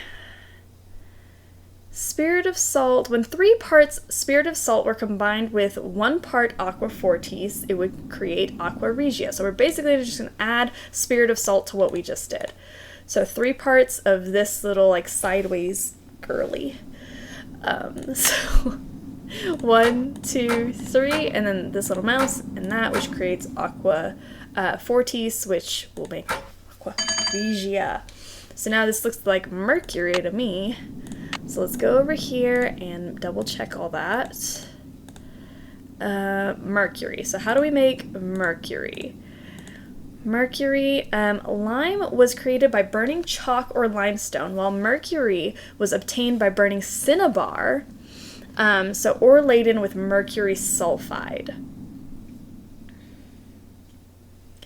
So we need to burn some cinnabar. So cinnabar is this one, and how do we burn something? Probably fire, right? So fire is just a triangle. So we're going to do fire and cinnabar. That should create mercury. Awesome. So now this is a cross with 4 dots. So we're going to go to alchemy symbols. That means, I believe, distilled vinegar. So there we go. We need distilled vinegar, which I believe should just be vinegar and distillation. So vinegar is the cross and distillation is this little symbol here. So let's see if that works. Perfect. So we're on our last one that looks like this.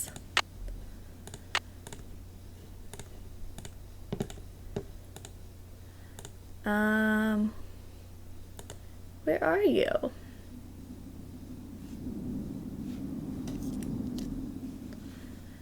Okay, so it's this one. So what we're gonna do is look for how it's made. The symbol for which matches the zodiac sign for Capricorn was created by distilling sulfur, lime, and sal ammoniac. So we're gonna look for distillation, sulfur, lime, sal ammoniac. So we need 4 parts this time. So distillation we know is that one. Sulfur, oh, there's sal ammoniac right there. I think I should write these down. Distillation, sal ammoniac, this one's a long one. So we need lime, which is going to be this quick lime right here. Quick lime. And sulfur, which is this little pyramid head guy. Alright, so let's put these 4 things in. This is always why I need a piece of paper when I play these games, because I can't just memorize things that easily. Alright, we're gonna hit the cauldron. And we made it to the alchemy lab! This is a beautiful forge. This looks like some kind of medieval forge. Looks like a chunk of metal. Okay, so this is a chunk of metal. This looks like some kind of ancient mold. An ancient mold, which Nancy just took. I mean, it's an ancient mold. It'd probably crumble in her hands, but, you know, she's just gonna shove it into her mom jeans. It's fine. We're fine. Alright, so now we're gonna, like, start doing puzzles and piecing everything together and then kind of get to the end game of the whole thing. Who's ready? I'm ready.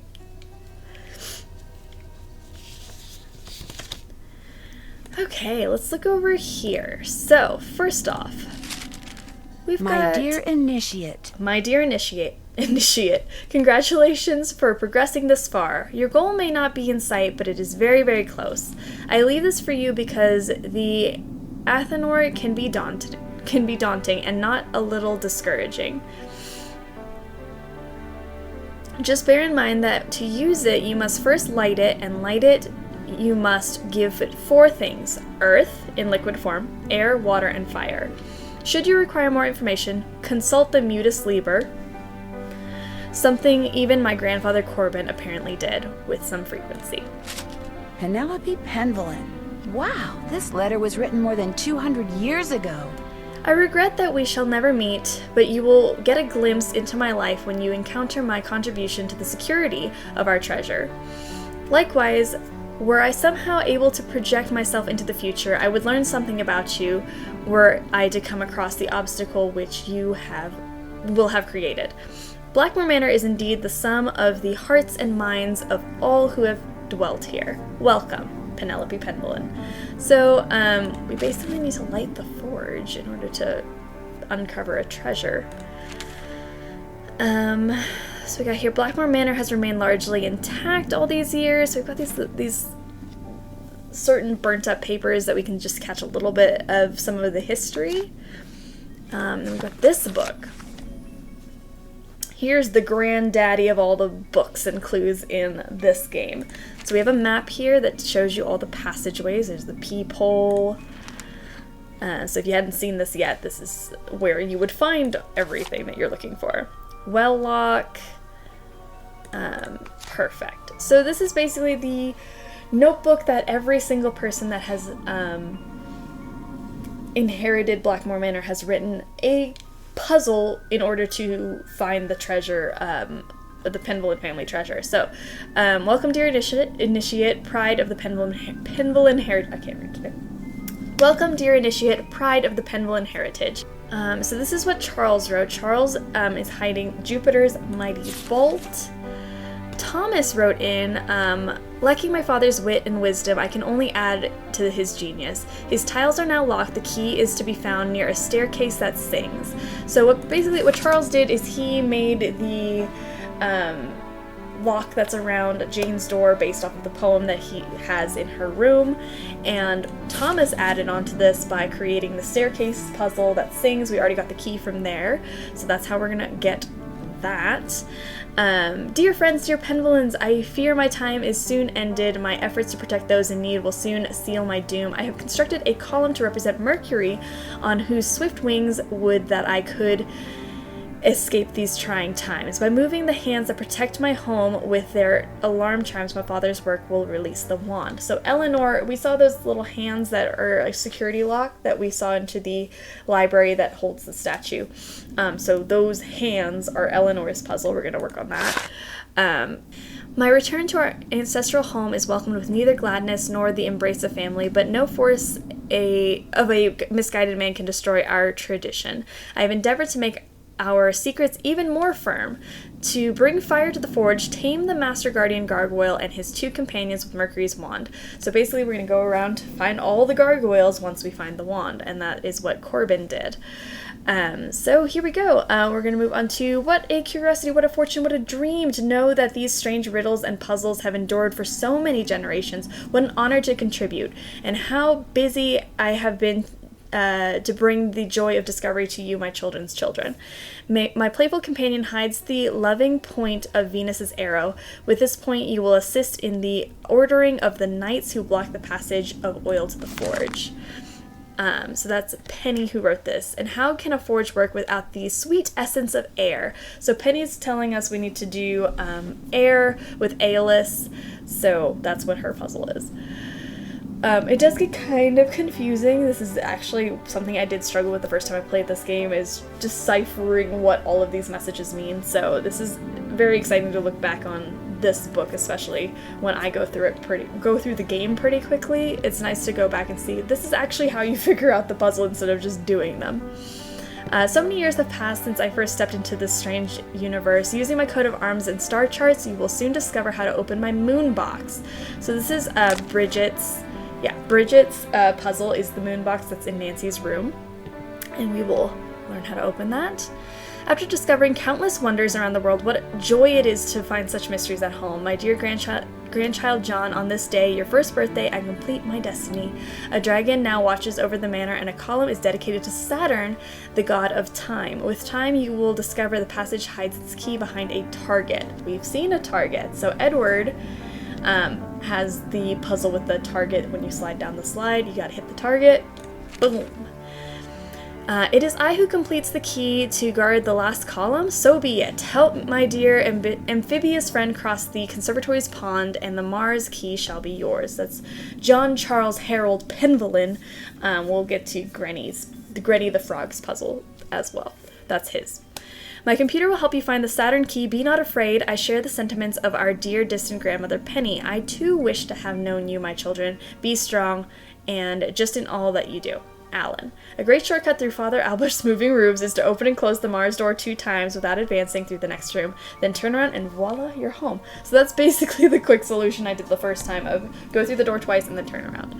So this is fun. These are all of the puzzles that we're about to do, and once we've solved every single one of the puzzles, we will uncover the Penvillin family treasure, which is amazing. So we got Aeolus, Master of the Winds, and this is a story about Aeolus, you're ever wanting to read that. And again, more just burnt up paper, Albert Penvillin. There's just very muddled history in between these sections. You are one big drink of water, aren't you? Aren't you, Aeolus? You look so great. So then we can go to this side. So we got another book. This is Charles Penvillin's journal, it looks like. Again, this is just something you can flip through. And we've got, do hereby decree that an initiate may be female or male, and that the education of said initiate is to begin no sooner than the 12th. So there's a decree that all Penvillins need to learn about their family history.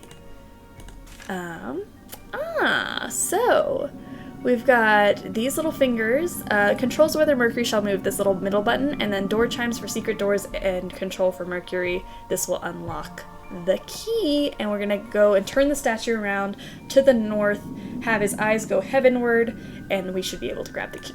So that is a puzzle we will get to momentarily. And some more notes. Okay. A keyhole. This is a keyhole. Way to go, Nancy. So I think it's time that we start some of these puzzles. Alright, so I'm going to start with air. We're going to try to get air coming through the forge. So basically what we're going to do, this is Aeolus down here, and we're going to push this little blue button. Sounds like the big And guy he's gonna out go there to the just middle. took a step. And we want to capture all of the different winds. This is another one that does take some time because it is purely luck based if you can get these things to do what you wanted them to do. So you can move forward any direction 1 or 2 spaces. So let's go. Looks like some winds are stronger than others. Okay, some winds are stronger than others. So I'm going to try to capture this top one first. But the thing is, I want to make sure I'm not in the way of some of these spiky squares. Because I can, if you get blown into the spiky squares, you dead. So let's just cross our fingers that we're okay. Uh-oh. Oh, that was a lucky chance there. That rarely happens where you're just good to go. Okay, let's just make sure we don't get blown up. I meant like the upwind, the north wind. Let's just make sure that we don't get hurt by that. Alright, so now we just have to get this one, and we're good to go. Whew.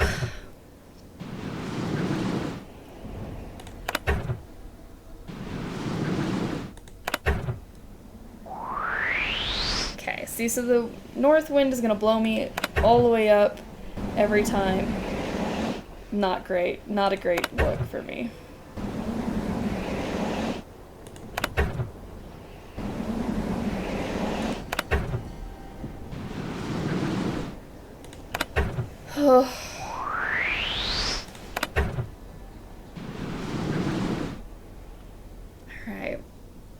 It's gonna take some time.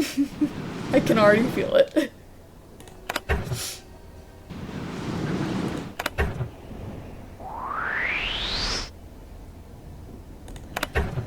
Whew.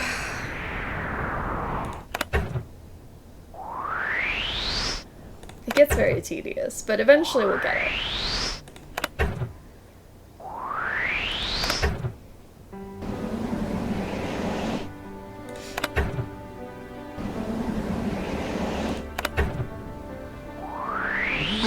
Oh no! Okay. Don't do that. Okay. Let's go on over here. Capture that wind.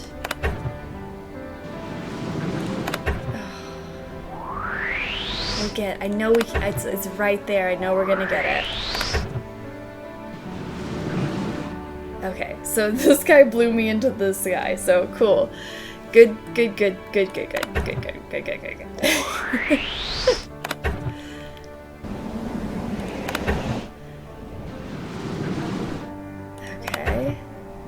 so I just want to get this guy.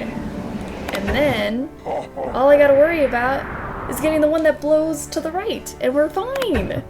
We're fine. Alright, here we go. Perfect. So now we're just gonna jump these until he eventually makes a mistake and gets into my clutches.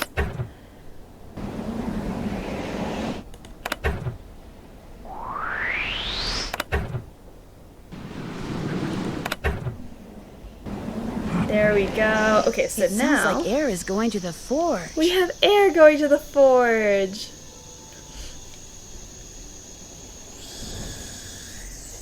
Perfect. So we have the air puzzle done. You know what? I'm going to even mark that off.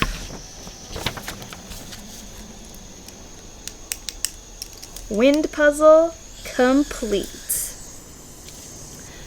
So, let's go and try to find those fingers again.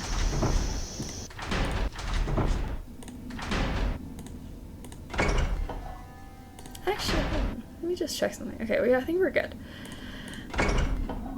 Okay, so let's go and find some fingers.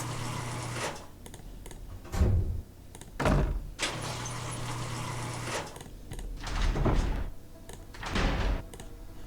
think they're this way. I could also be wrong.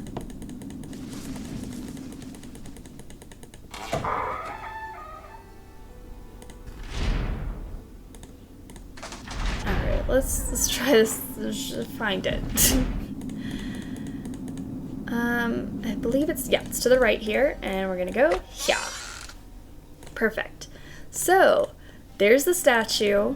This is gonna, I believe, unlock it if we do this. Huh? The statue, it's moving. Okay, so it has moved. So it looks like it's in the right direction, but I need to... Poor Nigel. I think that might be it, actually. So let's just lock it in place. Let's hope that that worked. If it didn't, we can always come back, not a problem.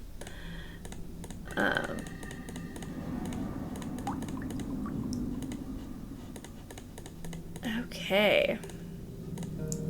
So here we are, and this is on the west passageway, I believe, and we're gonna go to the right here, and this is where another puzzle is. So we basically took care of the wand, and we're gonna go double check that that worked by going to the wand place. But I just lost my train of thought. This is the well lock. So if we go in here, looks like a well. It's very empty. I'm at the bottom of the well. So this well is empty, but there is a piece of paper here. My dear little Jane, just a quick note. Enclosed is what you requested. I hope it will help your guinea pig. It certainly helped me. All the best, Uncle Roger. So Uncle Roger sent Jane something to help with her guinea pig? Her dead guinea pig? interesting why she would ask Uncle Roger, the one with the toupee and no hair, for something. This reminds me of that picture I saw in the Mutus Liber. I'm supposed to press the button under the blue triangles I want to move, then press the one under the group I want to move them to, until I wind up with a group of just 4 triangles. So Nancy pretty much just explained what we're supposed to do. We're trying to get just 4 triangles into any of these sections. So let's go for it. We're gonna move 5 over.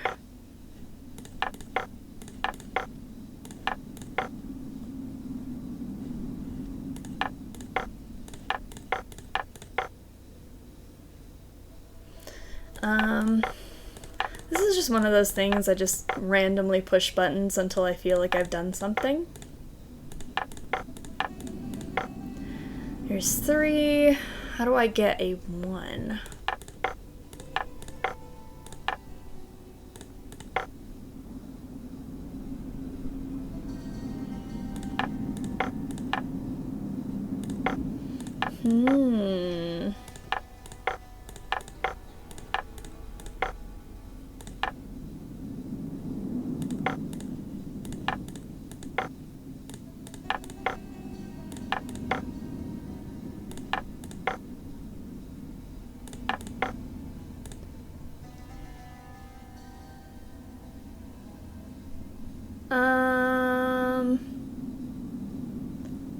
Oh no, what do I want to do?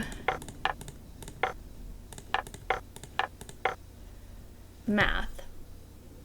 2, if I can get 1, that's a 3 over here. And then 3, 2, but I want the... Oh no! 2, 3, so that's gonna take the whole 5 here, so if I take, there we go, there's 4. Okay, cool. I was trying to drag this 3 over there, but that's good too. There's 4 here. So basically you just want to get 4 in any one of those sections, which you can't really get in the 3rd section, so I guess it's the first 2 sections. Puzzles and logic! Yes! Okay, so I'm gonna mark off that we have done the water puzzle. So we have done perfect. Okay, so we haven't fully completed the water puzzle, but we have done the, we have created water. You didn't think we could do that, could you? We created water today. If anyone asked you what you did today, you created water. From scratch. So, oh. Hello? Hi, it's Ned. I've been dying to know how things are going there. What's the Oh, latest? I just called you. I mean, I made sure to call you every now and then. You good? Okay. Well, I've discovered some kind of medieval alchemy lab. Really? Where? Under the manor. And I mean way under the manor. In fact, I may be the only one in this place who knows about it. What's in it? Well, I was hoping to find the fabled Pendleton treasure, but all there is in there is an old forge. Forge? Isn't the thing you use to heat metal and make swords and stuff? Right. That's So what are you right, going to do Ned. now? Well, actually, the forge looks like something I saw in that strange picture book Jane has that I told you about before, which means I should probably check it out more thoroughly. Probably hasn't been used for centuries. That's the thing. It looks like it has been used recently. I don't know how mean, Nancy can tell relatively that it's been recently. used recently, Certainly within the but- past 50 years or so. What would someone be using a forge to make in this day and age? There was also this big keyhole in the lab. What about a key? No key. Well, there you go. Maybe that's what has to be forged. The key that goes in that keyhole? That'd be my guess. Thanks, Ned, for, I'll talk to you again, soon. pushing the I'll be game waiting. forward and letting me know what I have to do. So let's actually see what time it is. It's getting kind of late, but I think I'm going to do the water puzzle, and then I think it's a good time to go to sleep, catch some rest. So let's go see. Now that we've done the water puzzle, I believe the water is working in the well again. So this is Granny, and remember Granny wants to go beat the princess, and the fairy said that the crocodiles are most likely in the middle by trees, but they stay away from boats. So that's probably what we want to do. Stay away It's a from game based on that the children's middle book John area. Penvellin wrote. Alright, so we're gonna try to find this, and hopefully we don't find any crocodiles.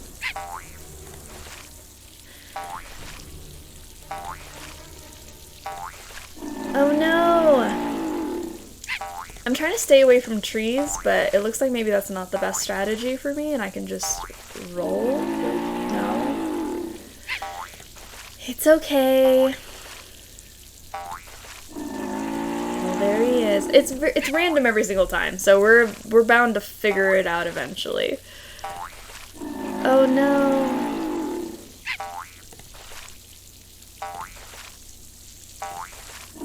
Oh no! I feel so bad for Granny. He's just trying to get across to the princess.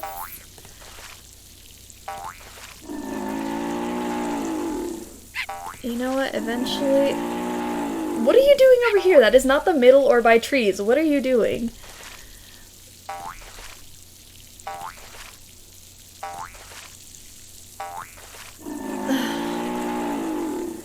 We'll get it eventually, guys. I promise.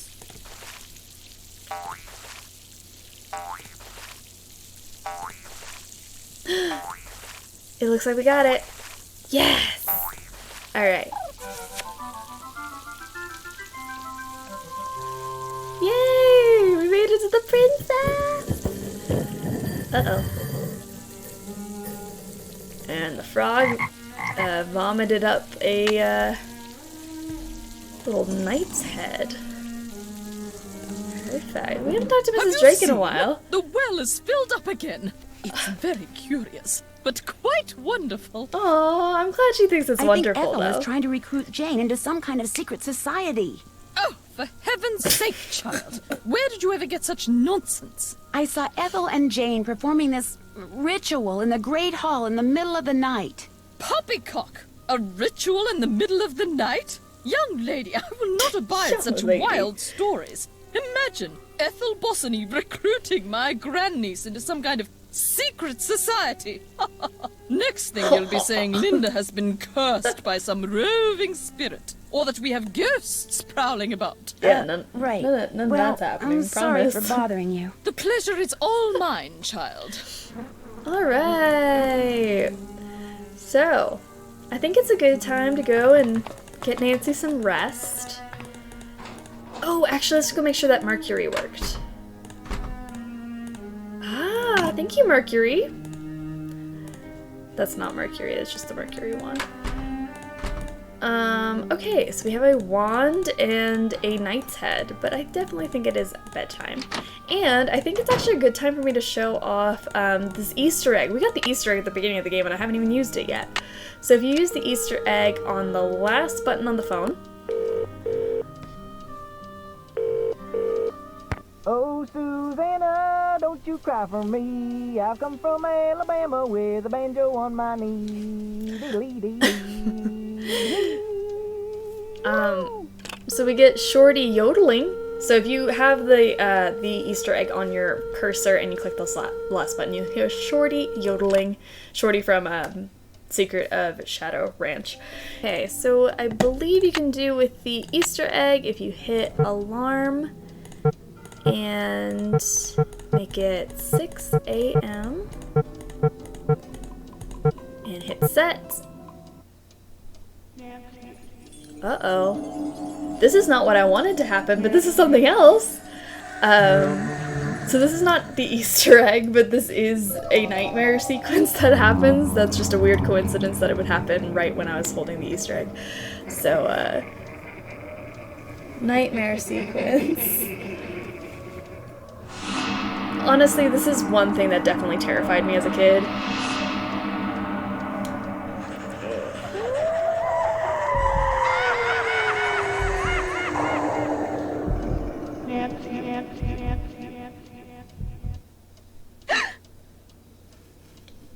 I do not like that at all.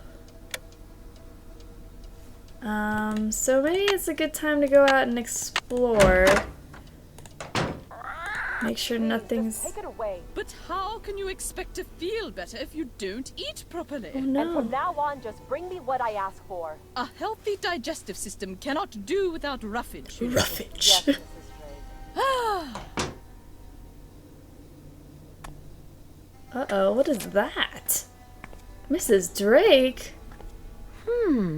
Interesting. Mrs. Drake put this Looks on like some Linda's sort of door. charm. So this is a charm with runes. It's super sketchy. Okay, so I just had a nightmare, and Mrs. Drake's put in charms places. This is not a great time for me.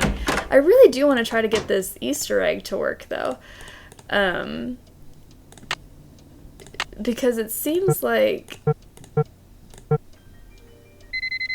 it's not working. But I think if you set the clock to 6 a.m. with your Easter egg in hand, it's supposed to give you a little cutscene, and I'm kind of upset that it's not working.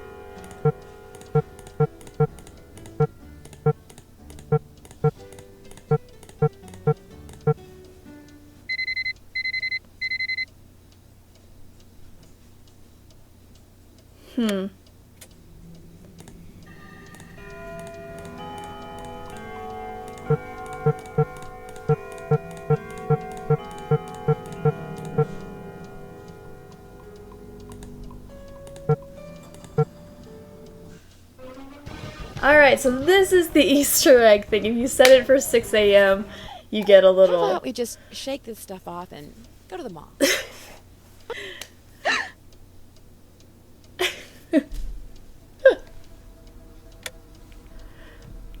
Okay, so that's the thing. Okay, so I had set it for 6 a.m. and Nancy just so happened to have a nightmare at that time. It has nothing to do with the Easter egg, but if you have the Easter egg in your hand and set the alarm for 6 a.m., you'll get that little Granny, weird, awkward dream sequence. And Nancy can come out here, double check everything's good. I don't see anything too suspicious. So I think we're good. I think we're set and we can go back to sleep. Let's go back to sleep. Let's make it actually 6 a.m. so that... Let's get on with our puzzles. While we're in here, we have these little puzzles on this box. So this has something to do with... Those look very familiar. It looks like this, which I wrote down earlier. I don't know where that piece of paper went, but let's just redo this. Red, and then this is gonna be blue, and we're gonna do green. Okay, so let's go figure out. We're gonna go to Bruma. Bruma should have all of these animals on them. So the bunny is south, the lion is east, the fish are west, and the dragon is north.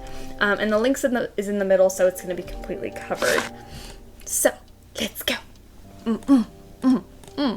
Alright, here's the dragon, so it's going to be red, based off of that crest. The lynx, I'm going to leave for last. The bunny is going to be green, and just like this, perfect, already done. This lion is going to be red, but it's going to be mostly covered. And we got some fish, which are going to be blue, and we're going to cover just a little bit. Perfect. And where's that lynx? Let's bring that lynx in here. Okay. We're going to cover it all the way. Okay. Oh, I've definitely messed this up. Hold on. So we're gonna... Wonder what this is. There we go.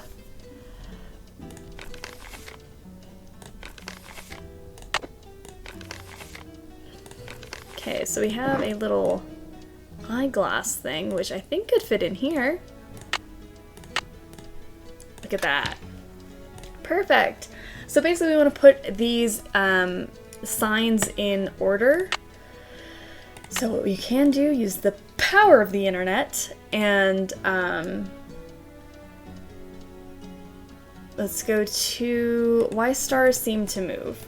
So I'm gonna write these down because it's just the best way I can do this.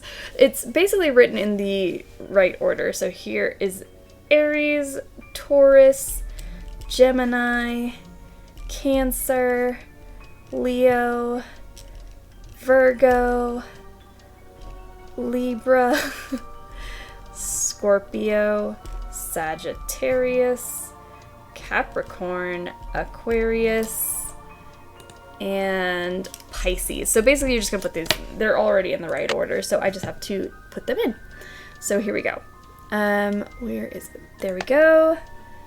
Taurus, Gemini, perfect. Cancer, and then we're gonna go here, here,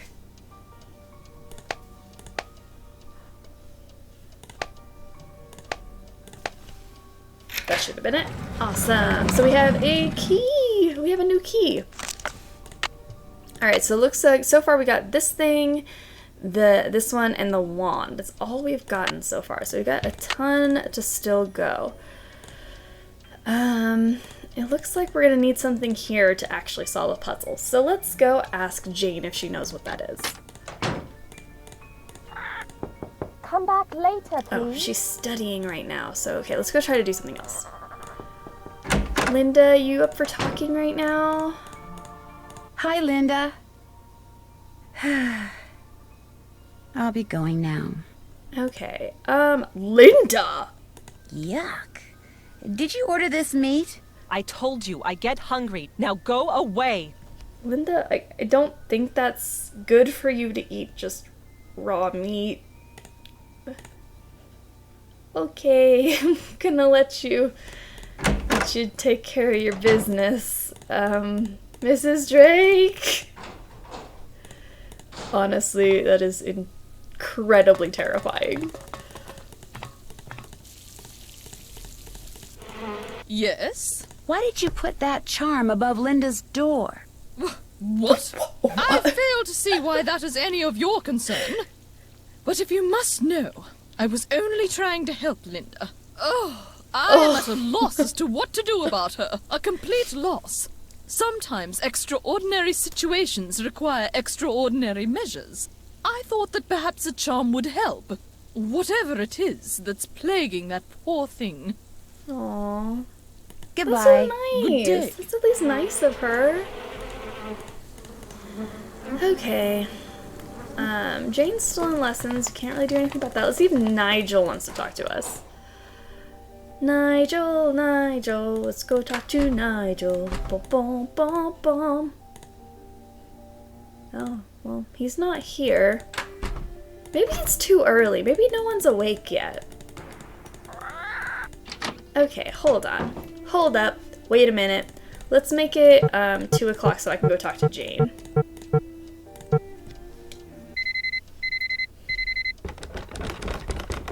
What was that? Someone is rattling at my door. I don't feel very safe because... What? Okay, it is 2 p.m. I was just taking an afternoon nap and somebody was just shaking my door. I'm sorry, we're gonna go talk to Jane now. That's scary. Nancy, I'm so afraid. Someone just sent me this horrid message. Look at this. Oh no. This house is now mine, so of this be warned. Thou hast angered me and shall soon be gone. Now look on the other side. I don't want to. I'm scared. That symbol is a rune. Right side up, it means protection like a shield. But there, it's upside down. It means I'm in danger. I wouldn't take this seriously, you're fine. Jane. Someone in this house is up to no good, and I'm determined to find out who it is. Are you really? I mean, Are none you of these really? weird things started happening until you came to Blackmore. How do I know it's not you who's behind all this? I think you can trust me. I think not. I don't think I can trust anyone right now. I wish I'd never come back to this place. It's Feel bad old for her. and cold, and I hate it. And I just don't want to be here. I know you're upset, but please, you have to trust me. I'm on your side. telescope. Jane, Was there a telescope? did there used to be a telescope in my room? Why was I in here? Mm-hmm. I took it outside to look at the stars. But if you want it back, you'll have to play a game with me. I knew you were going to say that. Okay, what's the game? Let's see how quick your reflexes are. I'll time you. If you get the puzzle done in time, I'll return the telescope. Like it when you time if not, me, then you'll have though. to try again. What? How is this fun for Jane? Just watching me do things that On she your times mark, me doing? Get set, go! Okay.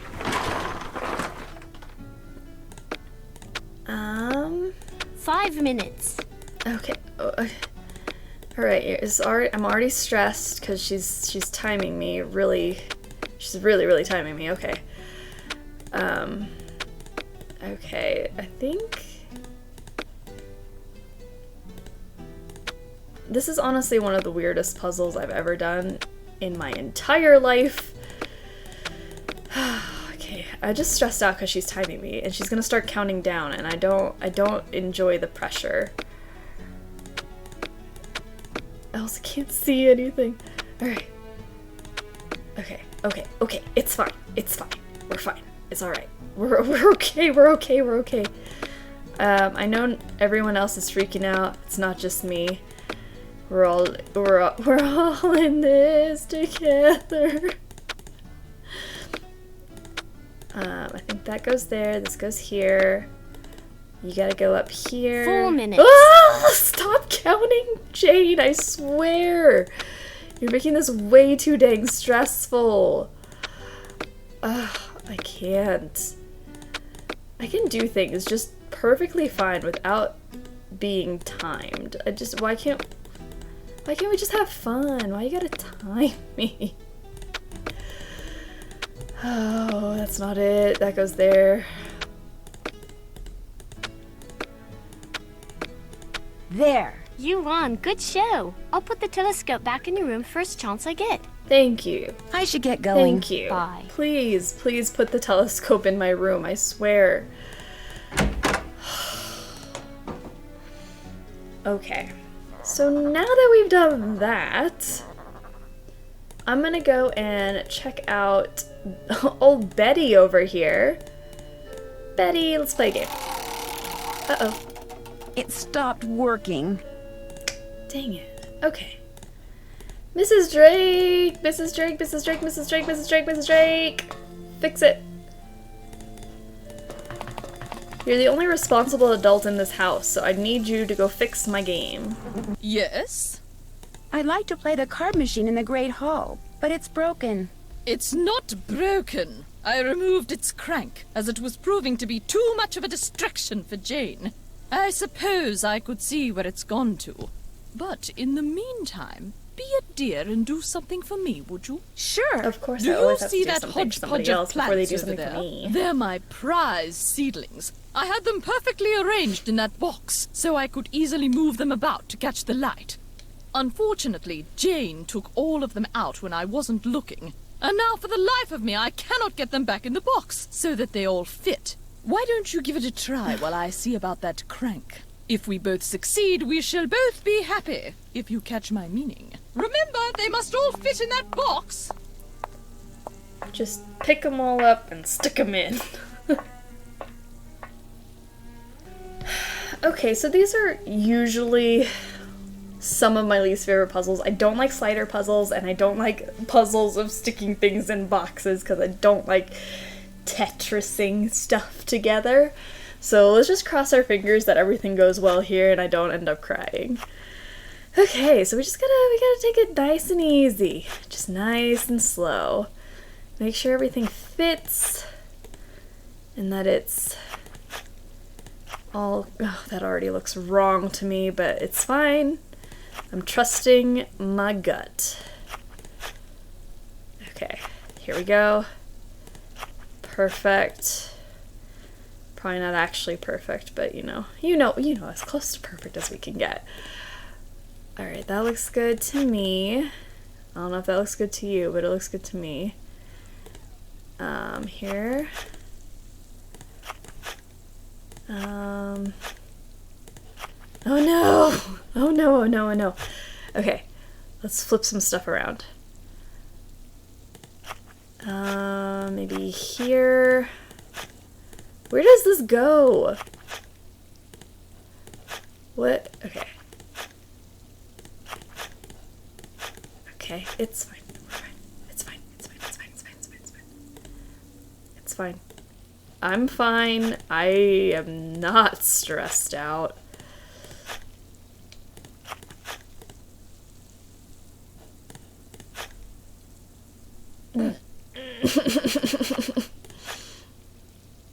Okay. I mean, this looks fine to me. I don't see what everyone else is having a problem with. This looks just dandy. Oh no. Oh no. I genuinely don't like puzzles like this.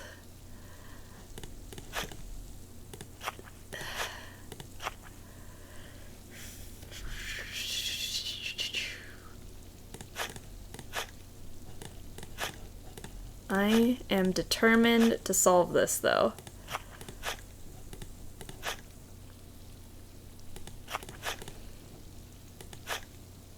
Okay, that looks fine. Here, and then maybe one of these bad boys can come in. Look at you. You can fit just fine right there. Look at that. Okay.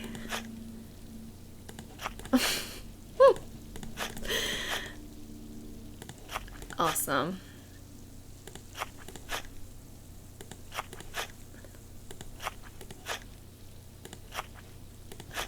Okay.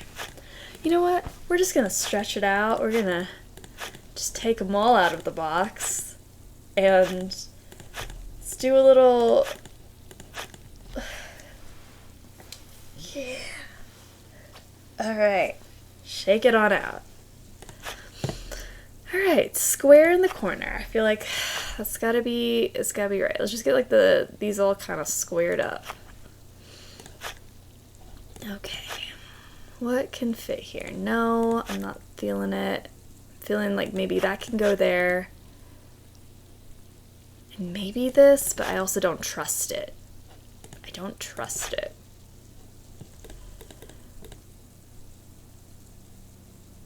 Okay, that one could go here, or this. Ooh, that one looks good. That one's looking snazzy. I want to get the big ones all kind of on the outside.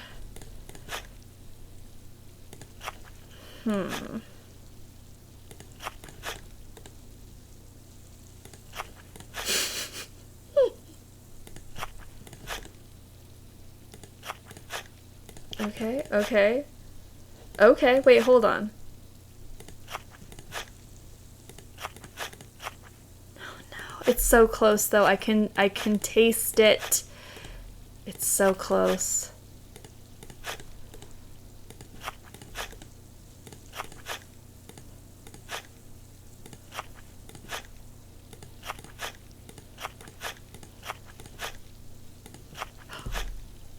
There. Ugh.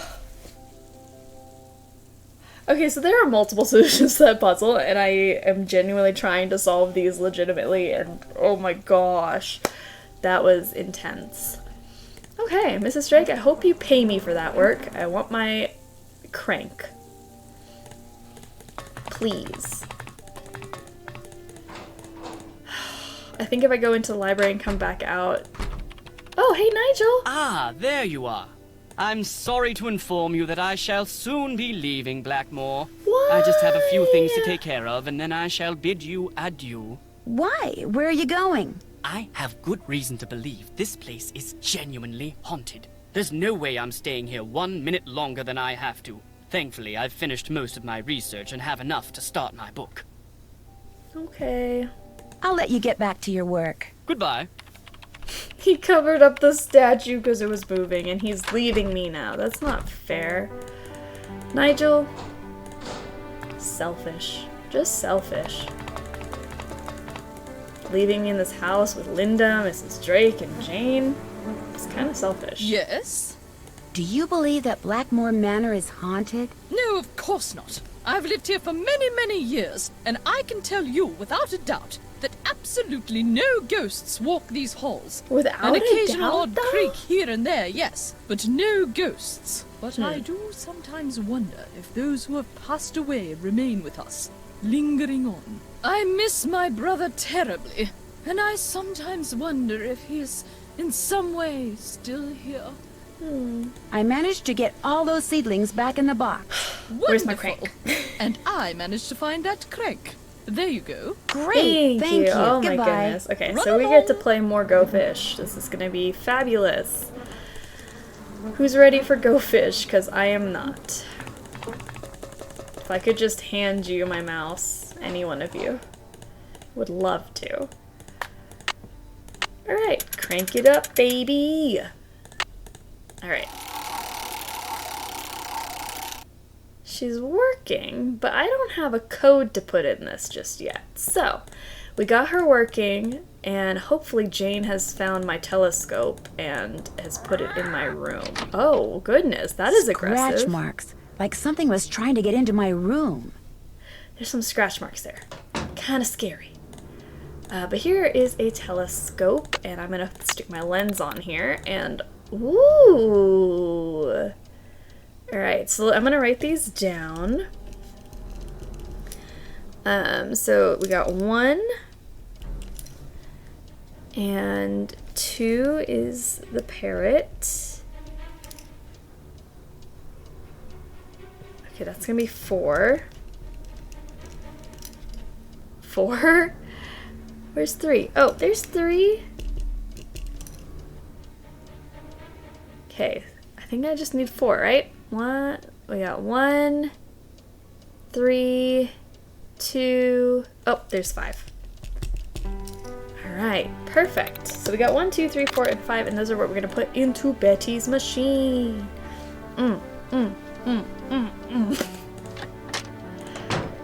Okay. Betty! Oh, Betty, you're so Those creepy. symbols look familiar. Okay, so if we go 1, 2, 3, 4, and 5, which is what we just saw on that thing, and hit the go button, we will now wager. Maybe she'll give that to me if I win. Alright, so this is just the same thing as Skull and Bones, Go Fish, anything. I need to get, I think, 5 matches. This is, again, another one that is just going to take me a while. So let's see. Right. Okay, she's asking for that. I don't have any. I'm getting a little bit of everything now, though. This is nice.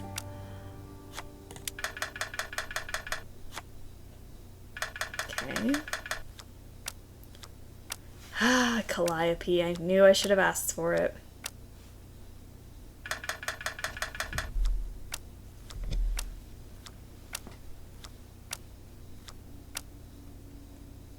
So she gets to go multiple times because she keeps getting matches. It's kind of sad because I just gotta sit here and take it. Alright, she got one of those. I took one of her thingies. Nice. Okay.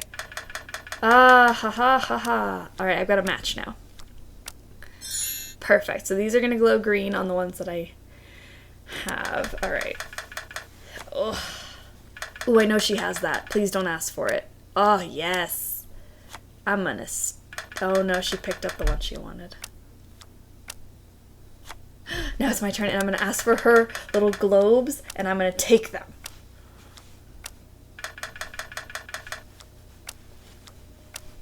We got another match, guys. Awesome.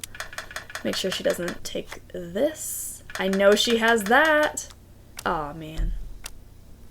She just got a match.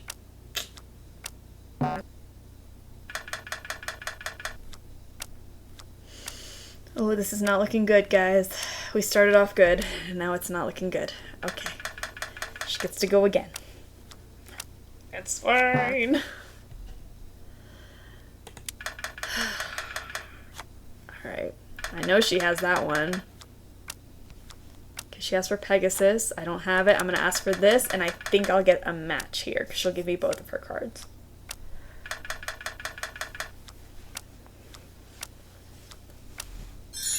Okay, so I have 3 matches. She's got 2 matches. It's still anyone's game. I've never been this intense about Go Fish before. Uh-oh. Uh-oh. Okay. Uh-oh. No! I knew it was gonna happen! I knew it, I knew it, I knew it! So I kept saying uh-oh, because I just felt it. I felt it in my soul it was gonna happen. Oh, she's gonna ask me for more stuff now. Yep. I think we just lost. Yep, she gets to keep going. She gets to keep going.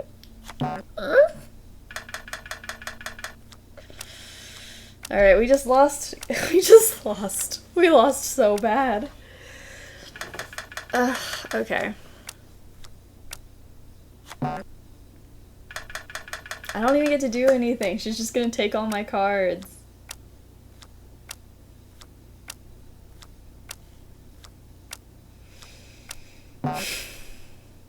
Betty has 1.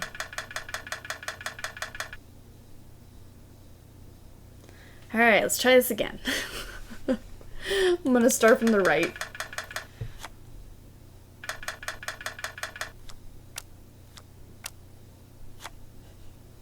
Since I got 2 Pegasus. Aha! Awesome. Got a match. Alright, cool. I get to go again. This is nice. I rarely just get one.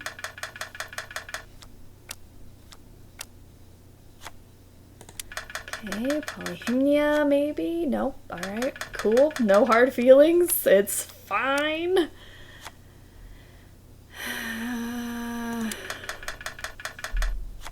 I'm getting nervous because she's picking up cards too. Uh-oh. Uh-oh. Uh-oh. She made a match. Okay, I'm gonna just cover my booty here and make sure she's not grabbing that. Awesome. And I'm gonna ask for the parrot. Oh my goodness, this is so terrifying because I have 3 2s. I have 3 sets of 2, so I gotta be real careful here because she could take any one of them in a split second. Oh no, oh no, oh no, oh no, please don't ask for that. Oh, I knew it was gonna happen. Oh, I get very into Go Fish. Okay. She's got three matches already. This is bad. This is so bad. She gets to go again. Why am I even here? She just gets to... Cool, my turn. Is it my turn? Oh, thank you. Thank you for giving me a turn, Betty. I appreciate you. Okay. Okay. Betty, just don't ask for the... Okay. Okay, I can take it. I'll take it. I'll take anything you got. Alright, and I just gotta have these 2 here. Okay, perfect. I just need 1 more match, and as long as she does not ask for this one that I have, we are good. We are good to go. Perfect. And now I just have to ask for this one, and I think I won! 1, 2, 3, 4, 5. Yeah, I think we just won. I won! All right, Betty, pay up. Thank goodness that didn't take us as long as I thought I was going to. Okay. Okay. I'm gonna write down that we just finished that.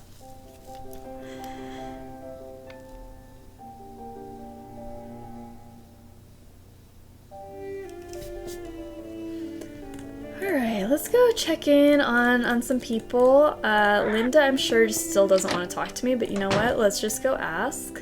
See if her meat treated her well. Hi, Linda. Okay, I understand. I'll talk to you later. Linda. Linda. Okay. Jane, do you want to talk to me? I know Jane didn't want to talk to me earlier. Hi. I should get going. Bye. Oh, she's not happy with me because she thinks I'm the one destroying her life. Ooh, what's this? Ooh, a postcard from Italy. Maybe it's from, Hugh. Oh, it's from her mom. Just a quick Love, note. Mom. Looks like Jane's real mother is in Italy. Italy, just like her father. Jane's real mother is in Italy, along with Hugh. So I don't know what that means, but it is time to go ask Mr. Hugh Penvillin what he knows about the situation. Hugh, you're in Italy. Your ex-wife's in Italy. Hugh Penvillin. Hello, Mr. Penvillin. It's Nancy Drew again. Yes, good to hear from you. I am a bit pressed for time, however. What do you know about the secret passageways here at Blackmore? Only that they're hundreds of years old and are undoubtedly dangerously decayed. Jane has been ordered to stay out of them. Fortunately, it's highly doubtful she'll even figure out how to get in them. She How figured many it out. passageways It's are fine, there? Hugh. She's One already or been in two, the I suppose. passageways. I'm really not sure. I vaguely recall blundering into one when I was a child, but it was very dark and ended rather abruptly, and I found the whole experience to be rather unremarkable. When I told my father what I'd discovered, he merely shrugged, agreed that the passageways were dark, decrepit, and pointless, suggested that I stay out of them, and that was the end of it. Are you the one who hired Ethel to be Jane's tutor? No, that was my aunt's doing. Mrs. Drake? Yes, she absolutely insisted. She said the Bossinies had been tutoring the Penvillins for centuries and that I was duty-bound to continue the tradition. She kept saying that it's what her brother would have wanted. Her brother being Alan, your father? Yes, and I must say I've been quite pleased with Ethel. She's a fine young woman, and Jane seems to enjoy her lessons, strange as they are. Strange? What do you mean by strange? Ethel demands that Jane study history, obscure history, Penvillin history. You mean her They discuss family events history? I that feel like even that's I, not as a direct strange. descendant, find inconsequential, to say nothing of deadly dull. Who's Uncle Roger? That would be my ex-wife's brother.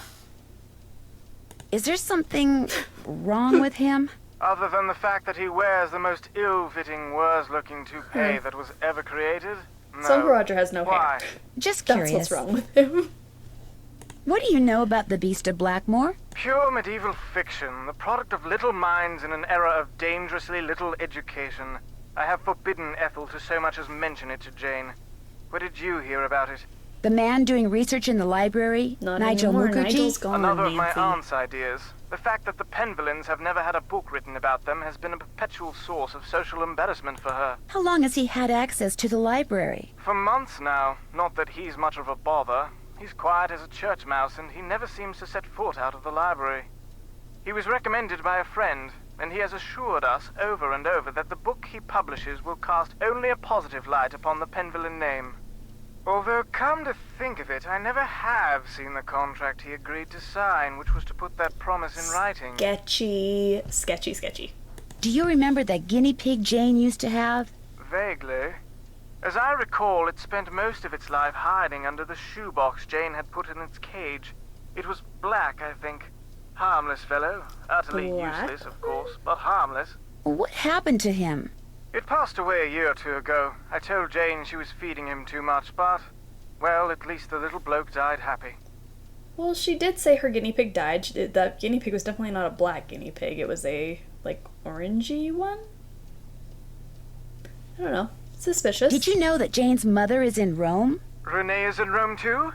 I knew she was traveling, but she neglected to tell me her itinerary. Fortunately, it's a big city, but thank you for the warning.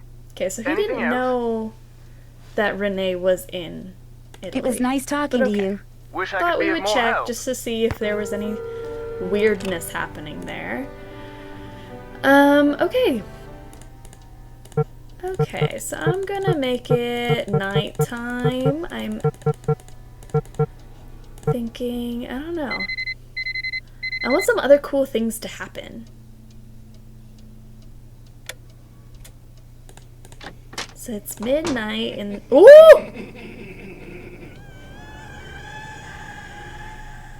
Who was that? Well, that was just terrifying. Okay. What are these? I wonder if these are what made those red eyes I saw outside the night I arrived. Okay. So we got some red eyes. I was just gonna try to explore around at night, but now I'm honestly terrified. Let's just go and make it daytime because I don't trust this at all. That was honestly too scary for me. Okay, let's make it noon. Noon seems like a good time.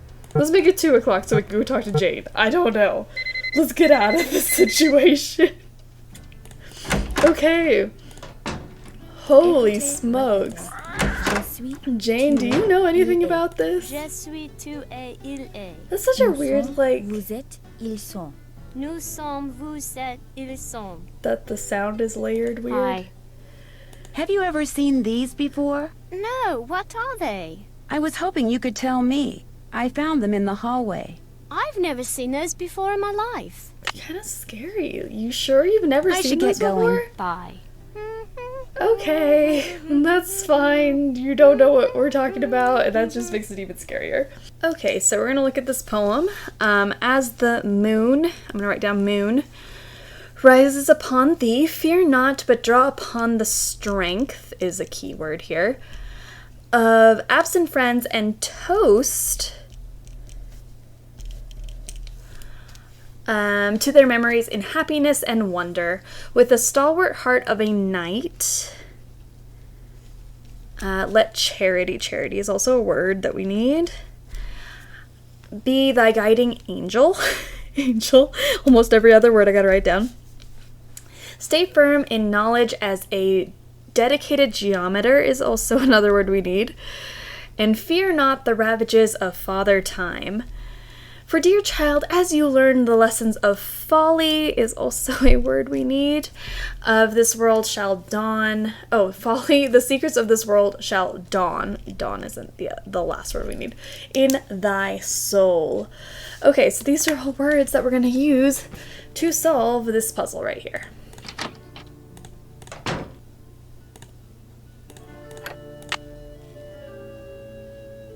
Oh, there we go. Like, where did the key go? Alright, so let's see. So basically what we're going to do is, if I move this, you'll see the little rainbow underneath. And we're going to put these things in order. This is going to be moon. Atlas here will be strength. Toast.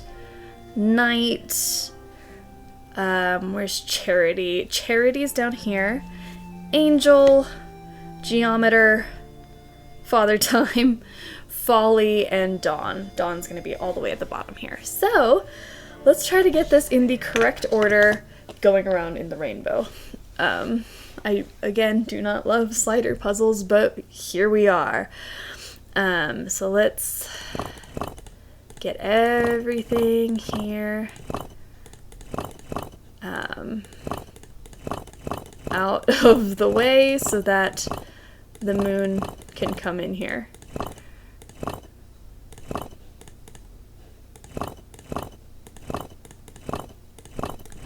Boom, boom. Alright, moon's in place. So now we need strength on top of this. Whew, and now we just need to get everything else in order. Easy peasy lemon squeezy. Not as easy as it will seem. Toast. Let me see if I can get maybe these out of the way real quick.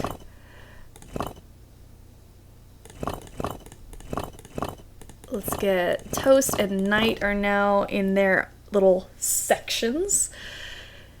And so, oh goodness gracious. This puzzle is always a little bit daunting. I will be honest. Toast, night, we're gonna get charity up in here. Charity. Then we're gonna need angel is next. Angel. And we're gonna need geometer.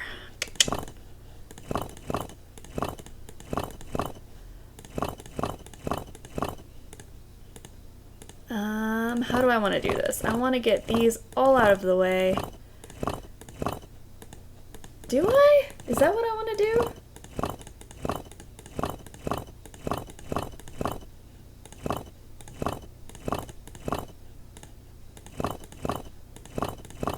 Uh-oh. I'm getting stuck in a loop. Stop it. Okay. The sun is definitely at the end here, so let's put the sun in place. Geometer is what I need next. Angel, geometer, and then father time. Let's do it this way. Father time. Oh, that's it. We're done. Hey! Awesome. Perfect. So now we got the lightning bolt. What else do we need to do? Let's see. Okay, I'm gonna go in here and we're gonna, remember we have to do something with the target. There is a ball right here and I feel like we need to throw the ball at the target. Let's do it. Uh-oh, getting in a loop, going in a loop. Alright, here we go. This is gonna take some precision. Again, may not happen the first time, but let's loosen it up and make sure that it does. No! Nancy! How disappointing. Oh my gosh! I guess I should explain. I see you did not heed my warning. I realize you're a very curious young woman, but know I think this is the last we'll see of Ethel. These passageways can only lead to misfortune for the uninitiated, and I am not only speaking of physical peril. I really wish you didn't just, like, show up out of nowhere. Honestly, the scariest thing in the whole Nancy Drew series is this scary woman. Oh my goodness. Would being initiated have anything to do with secret rituals in the middle of the night? Nancy, I know you're a good person and mean well. Secret and I rituals? understand you feel compelled to discover what is happening to Linda. But I also have certain duties which may conflict with yours. I will not interfere as long as I am prohibited from doing so. But know that the instant I receive the word, you will no longer be welcomed in Blackmore. Good day. Good day. Get out of my face, Ethel. Okay, I'm gonna keep doing what I'm doing. Pay no attention to the bird behind it. Ethel thinking she owns the place. Alright, let's do it this time. Oh no! It still didn't hit it. Why? Oh, it never takes me this many tries. Okay, this is bad. This is very, very bad. It's okay. We got this time. I know, I feel it, I feel it, I feel it, we got this. Ah, there we go. Oh, third time's the charm. Alright, we got a piece of the puzzle. Alright, so let's see what we're missing here. We've got a knight's head. Do we? Yes, we do. So we're going to turn the pipe so that everything kind of drains towards the center of the floor. We have a lightning bolt that goes in this guy's hand. Boom. So this connects this way and down. Perfect. Looks like a piece is missing. Block is missing here. So let's turn that the right way. See what else we got. Ooh, a wand goes here. Awesome. This one is a moon, which we got in Nancy's room.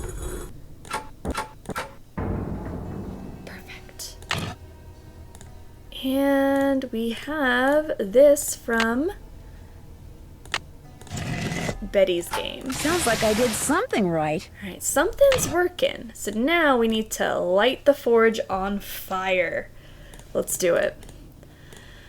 So what we're going to do is we're going to take our magic wand and we're going to touch all of the gargoyles. it's timed, so we gotta go as quickly as we can. This wand probably works through magnets. And we're gonna slidey slide down the slide to get the last gargoyle, and we're gonna light the forge. Oh, it's gonna be beautimous. Set this fire ablaze.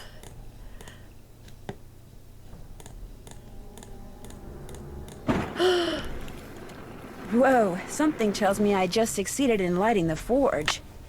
Okay. Perfect. Now, the one thing we haven't really done yet is this. This is a key that is a final piece to the puzzle. And if we go into Jane's room, where all the clues are hidden, because she's a suspicious little sucker, if we go back to this page, this thing looks an awful lot like that other thing, so what I'm gonna do is find the page where I wrote everything down. There we go. Found it. And we're gonna go and figure out how we need to do this.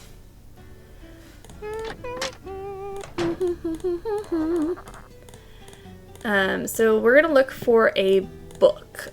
We're gonna look at all the crests. There's a book, and we're gonna look at these little things here. It looks like it's a little plus sign type thing. So what I'm going to do is I'm going to pull this out. The book is in this top one, and it's... By pulling out different plugs, I can create different patterns in the mold. Alright, now we're looking for a lion. Where's the lion? That looks like him. So it's like the up and down and then the right. Awesome. Now we're looking for a star. A beautiful star. I don't see a star. Where's the star? Maybe it's on the other side.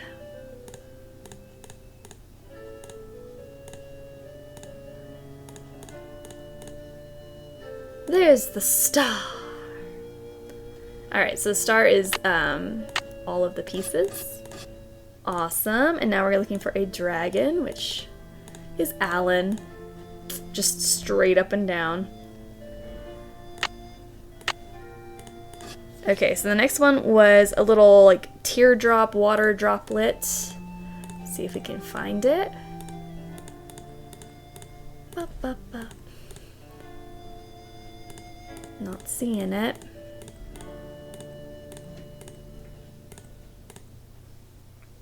Okay, there it is. Up and down.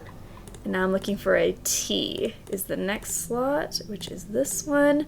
Up and down, and then the little left side. Alright, and now we're looking for a Pegasus. A Pegasus. Where is the Pegasus? Pegasus. If I was a Pegasus, where would I be? Right here's where I'd be. And now we gotta look for a mouth. I thought I just saw a mouth. Where did I just see a mouth? Literally just saw it.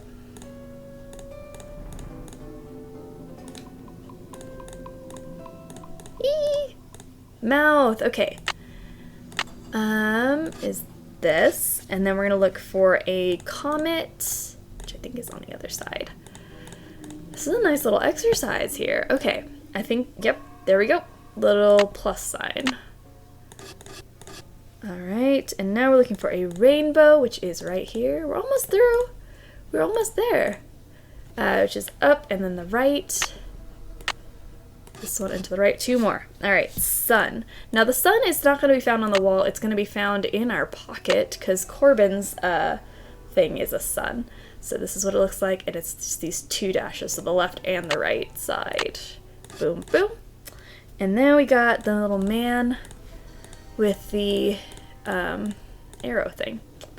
So, boom, boom, and we're done. Oh my goodness, guys, that was the last puzzle. I'm feeling so sad that this is coming to a close. We're almost out of like all the things that we need to do. Oh goodness, Lulu, you need to stop it. Okay. This is so sad. We're getting close to the end. I don't know if I'm the only one that ever gets really sad when I get close to the end of a replay. Because I do genuinely enjoy replaying these games, and I'm still so sad. We've come so far together. I think I've pretty much shown you everything that I know about the game. I think there's one more second chance, and there is a way to see muddy footprints outside of Linda's door at some point throughout the game, but I have recently not been able to see it. If anyone knows the true trigger for seeing muddy footprints, I would love to know. In my recent playthroughs, I have not been able to find them. But other than that, I think we've seen pretty much everything there is to see in this game, and that was my main goal today, was to, you know, check out everything that we could check out. Molten metal. Molten metal. Be careful with molten metal, There, kids. that looks Don't right. just play with that. Alright, so we got a key. And this is where the key goes. Now, I will give you guys final guesses. I'll throw something up on the screen. Final guesses of who you think the culprit is in case you've never played this game before and this is the first time you're seeing it. If you have any idea who it could possibly be, Mrs. Drake, her motive would be inheriting half the estate. Nigel has been doing research on the pendulums. He may know where the treasure is. He may be trying to find it. Jane is just creepy. That's all her whole thing is. She's just sad to be in the manor. Linda is super suspicious, but also she's cursed. Is she the one that's trying to trick people into thinking she's cursed? Who knows? It could be Hugh. It could be a multitude of people. Mrs. Petrov. It could be Ned. We can't cancel out Ned Nickerson. So anyone, cast your votes now if you haven't figured it out. I'll give you a couple seconds. We're about to figure out who the culprit is. Who's behind all these hauntings, the spooks, the things. Here we go. Whatever you just found, it's mine. I'm the pendulum, not you. Besides, I would have found it before you did if I didn't have to sit there all day learning all that other silly rubbish. What is that? That's the treasure, guys. That is the pendulum treasure. A rock?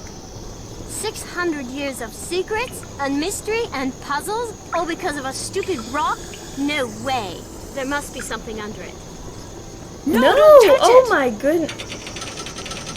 I don't... Jane, I told you not to touch it. So that is our final way to die in this game. If Nancy does not move out of the way, she will get trapped in the airless box and die. Great way to end the game. I think this is where we should just end it. But if you guys actually want to see how it goes, if we move out of the way, let's do second chance. No, don't touch it! Jane's gonna take that. We're gonna see that this is about to fall on us. Step out of the way. Help! Nancy, help me! We kill a 12-year-old. It's dark in here. I can't see anything. Get me out of here, please. I'm sorry I was mean to you before. I'm sorry for everything. What do you mean What by do you mean everything? by everything? It's my fault Linda's sick. I mean, she's not really sick. I just made her think she is. I left that curse in her room and gave her allergy pills and put her medicine in a moisturizer. You made her think that she's changing into the beast of Blackmore, didn't you? I just wanted to go away. I just wanted to be Daddy and me and Mommy, my real Mommy. Please don't make me talk anymore, Nancy. There's no air in here. I can't breathe. I've got to figure out a way to get that box off of her fast. Let's get this box off of her. What do we got here? We got this Nancy, dude. hurry. I'm trying, Jane. I really am. You're the one who got us in this situation. You shouldn't complain. So we can actually move Aeolus here. Luckily we don't have any winds or anything. We just gotta move him over and he will lift the box off of him.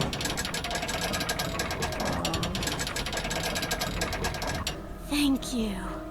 You're Dear welcome, Ned, but you're in well, massive there trouble. is a beast of Blackmore. Jane. She made poor Linda think she was turning into a monster by putting her uncle's hair restorer in Linda's moisturizer. She also slipped Mrs. Drake's allergy pills into Linda's food so she'd feel woozy all the time. An extremely dangerous thing to do. Needless to say, Jane's father was very upset, especially when he found out Jane had done it because she still wants him and her real mother to get back together.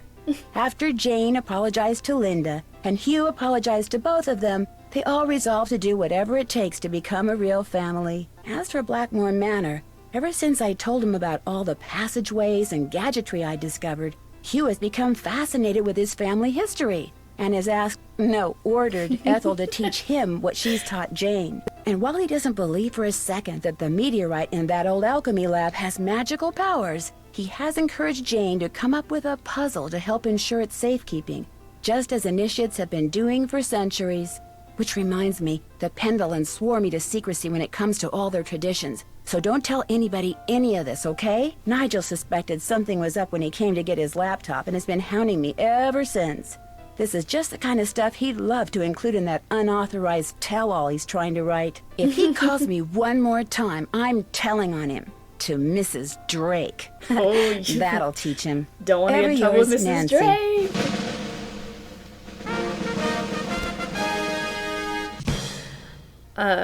Okay, we actually got an award. The awards in the other games definitely make me feel bad because I either get a participation award or that I solve puzzles quickly. So let's see what it is. Hey, sassy detective! Congratulations on cracking the case. You've been awarded the title of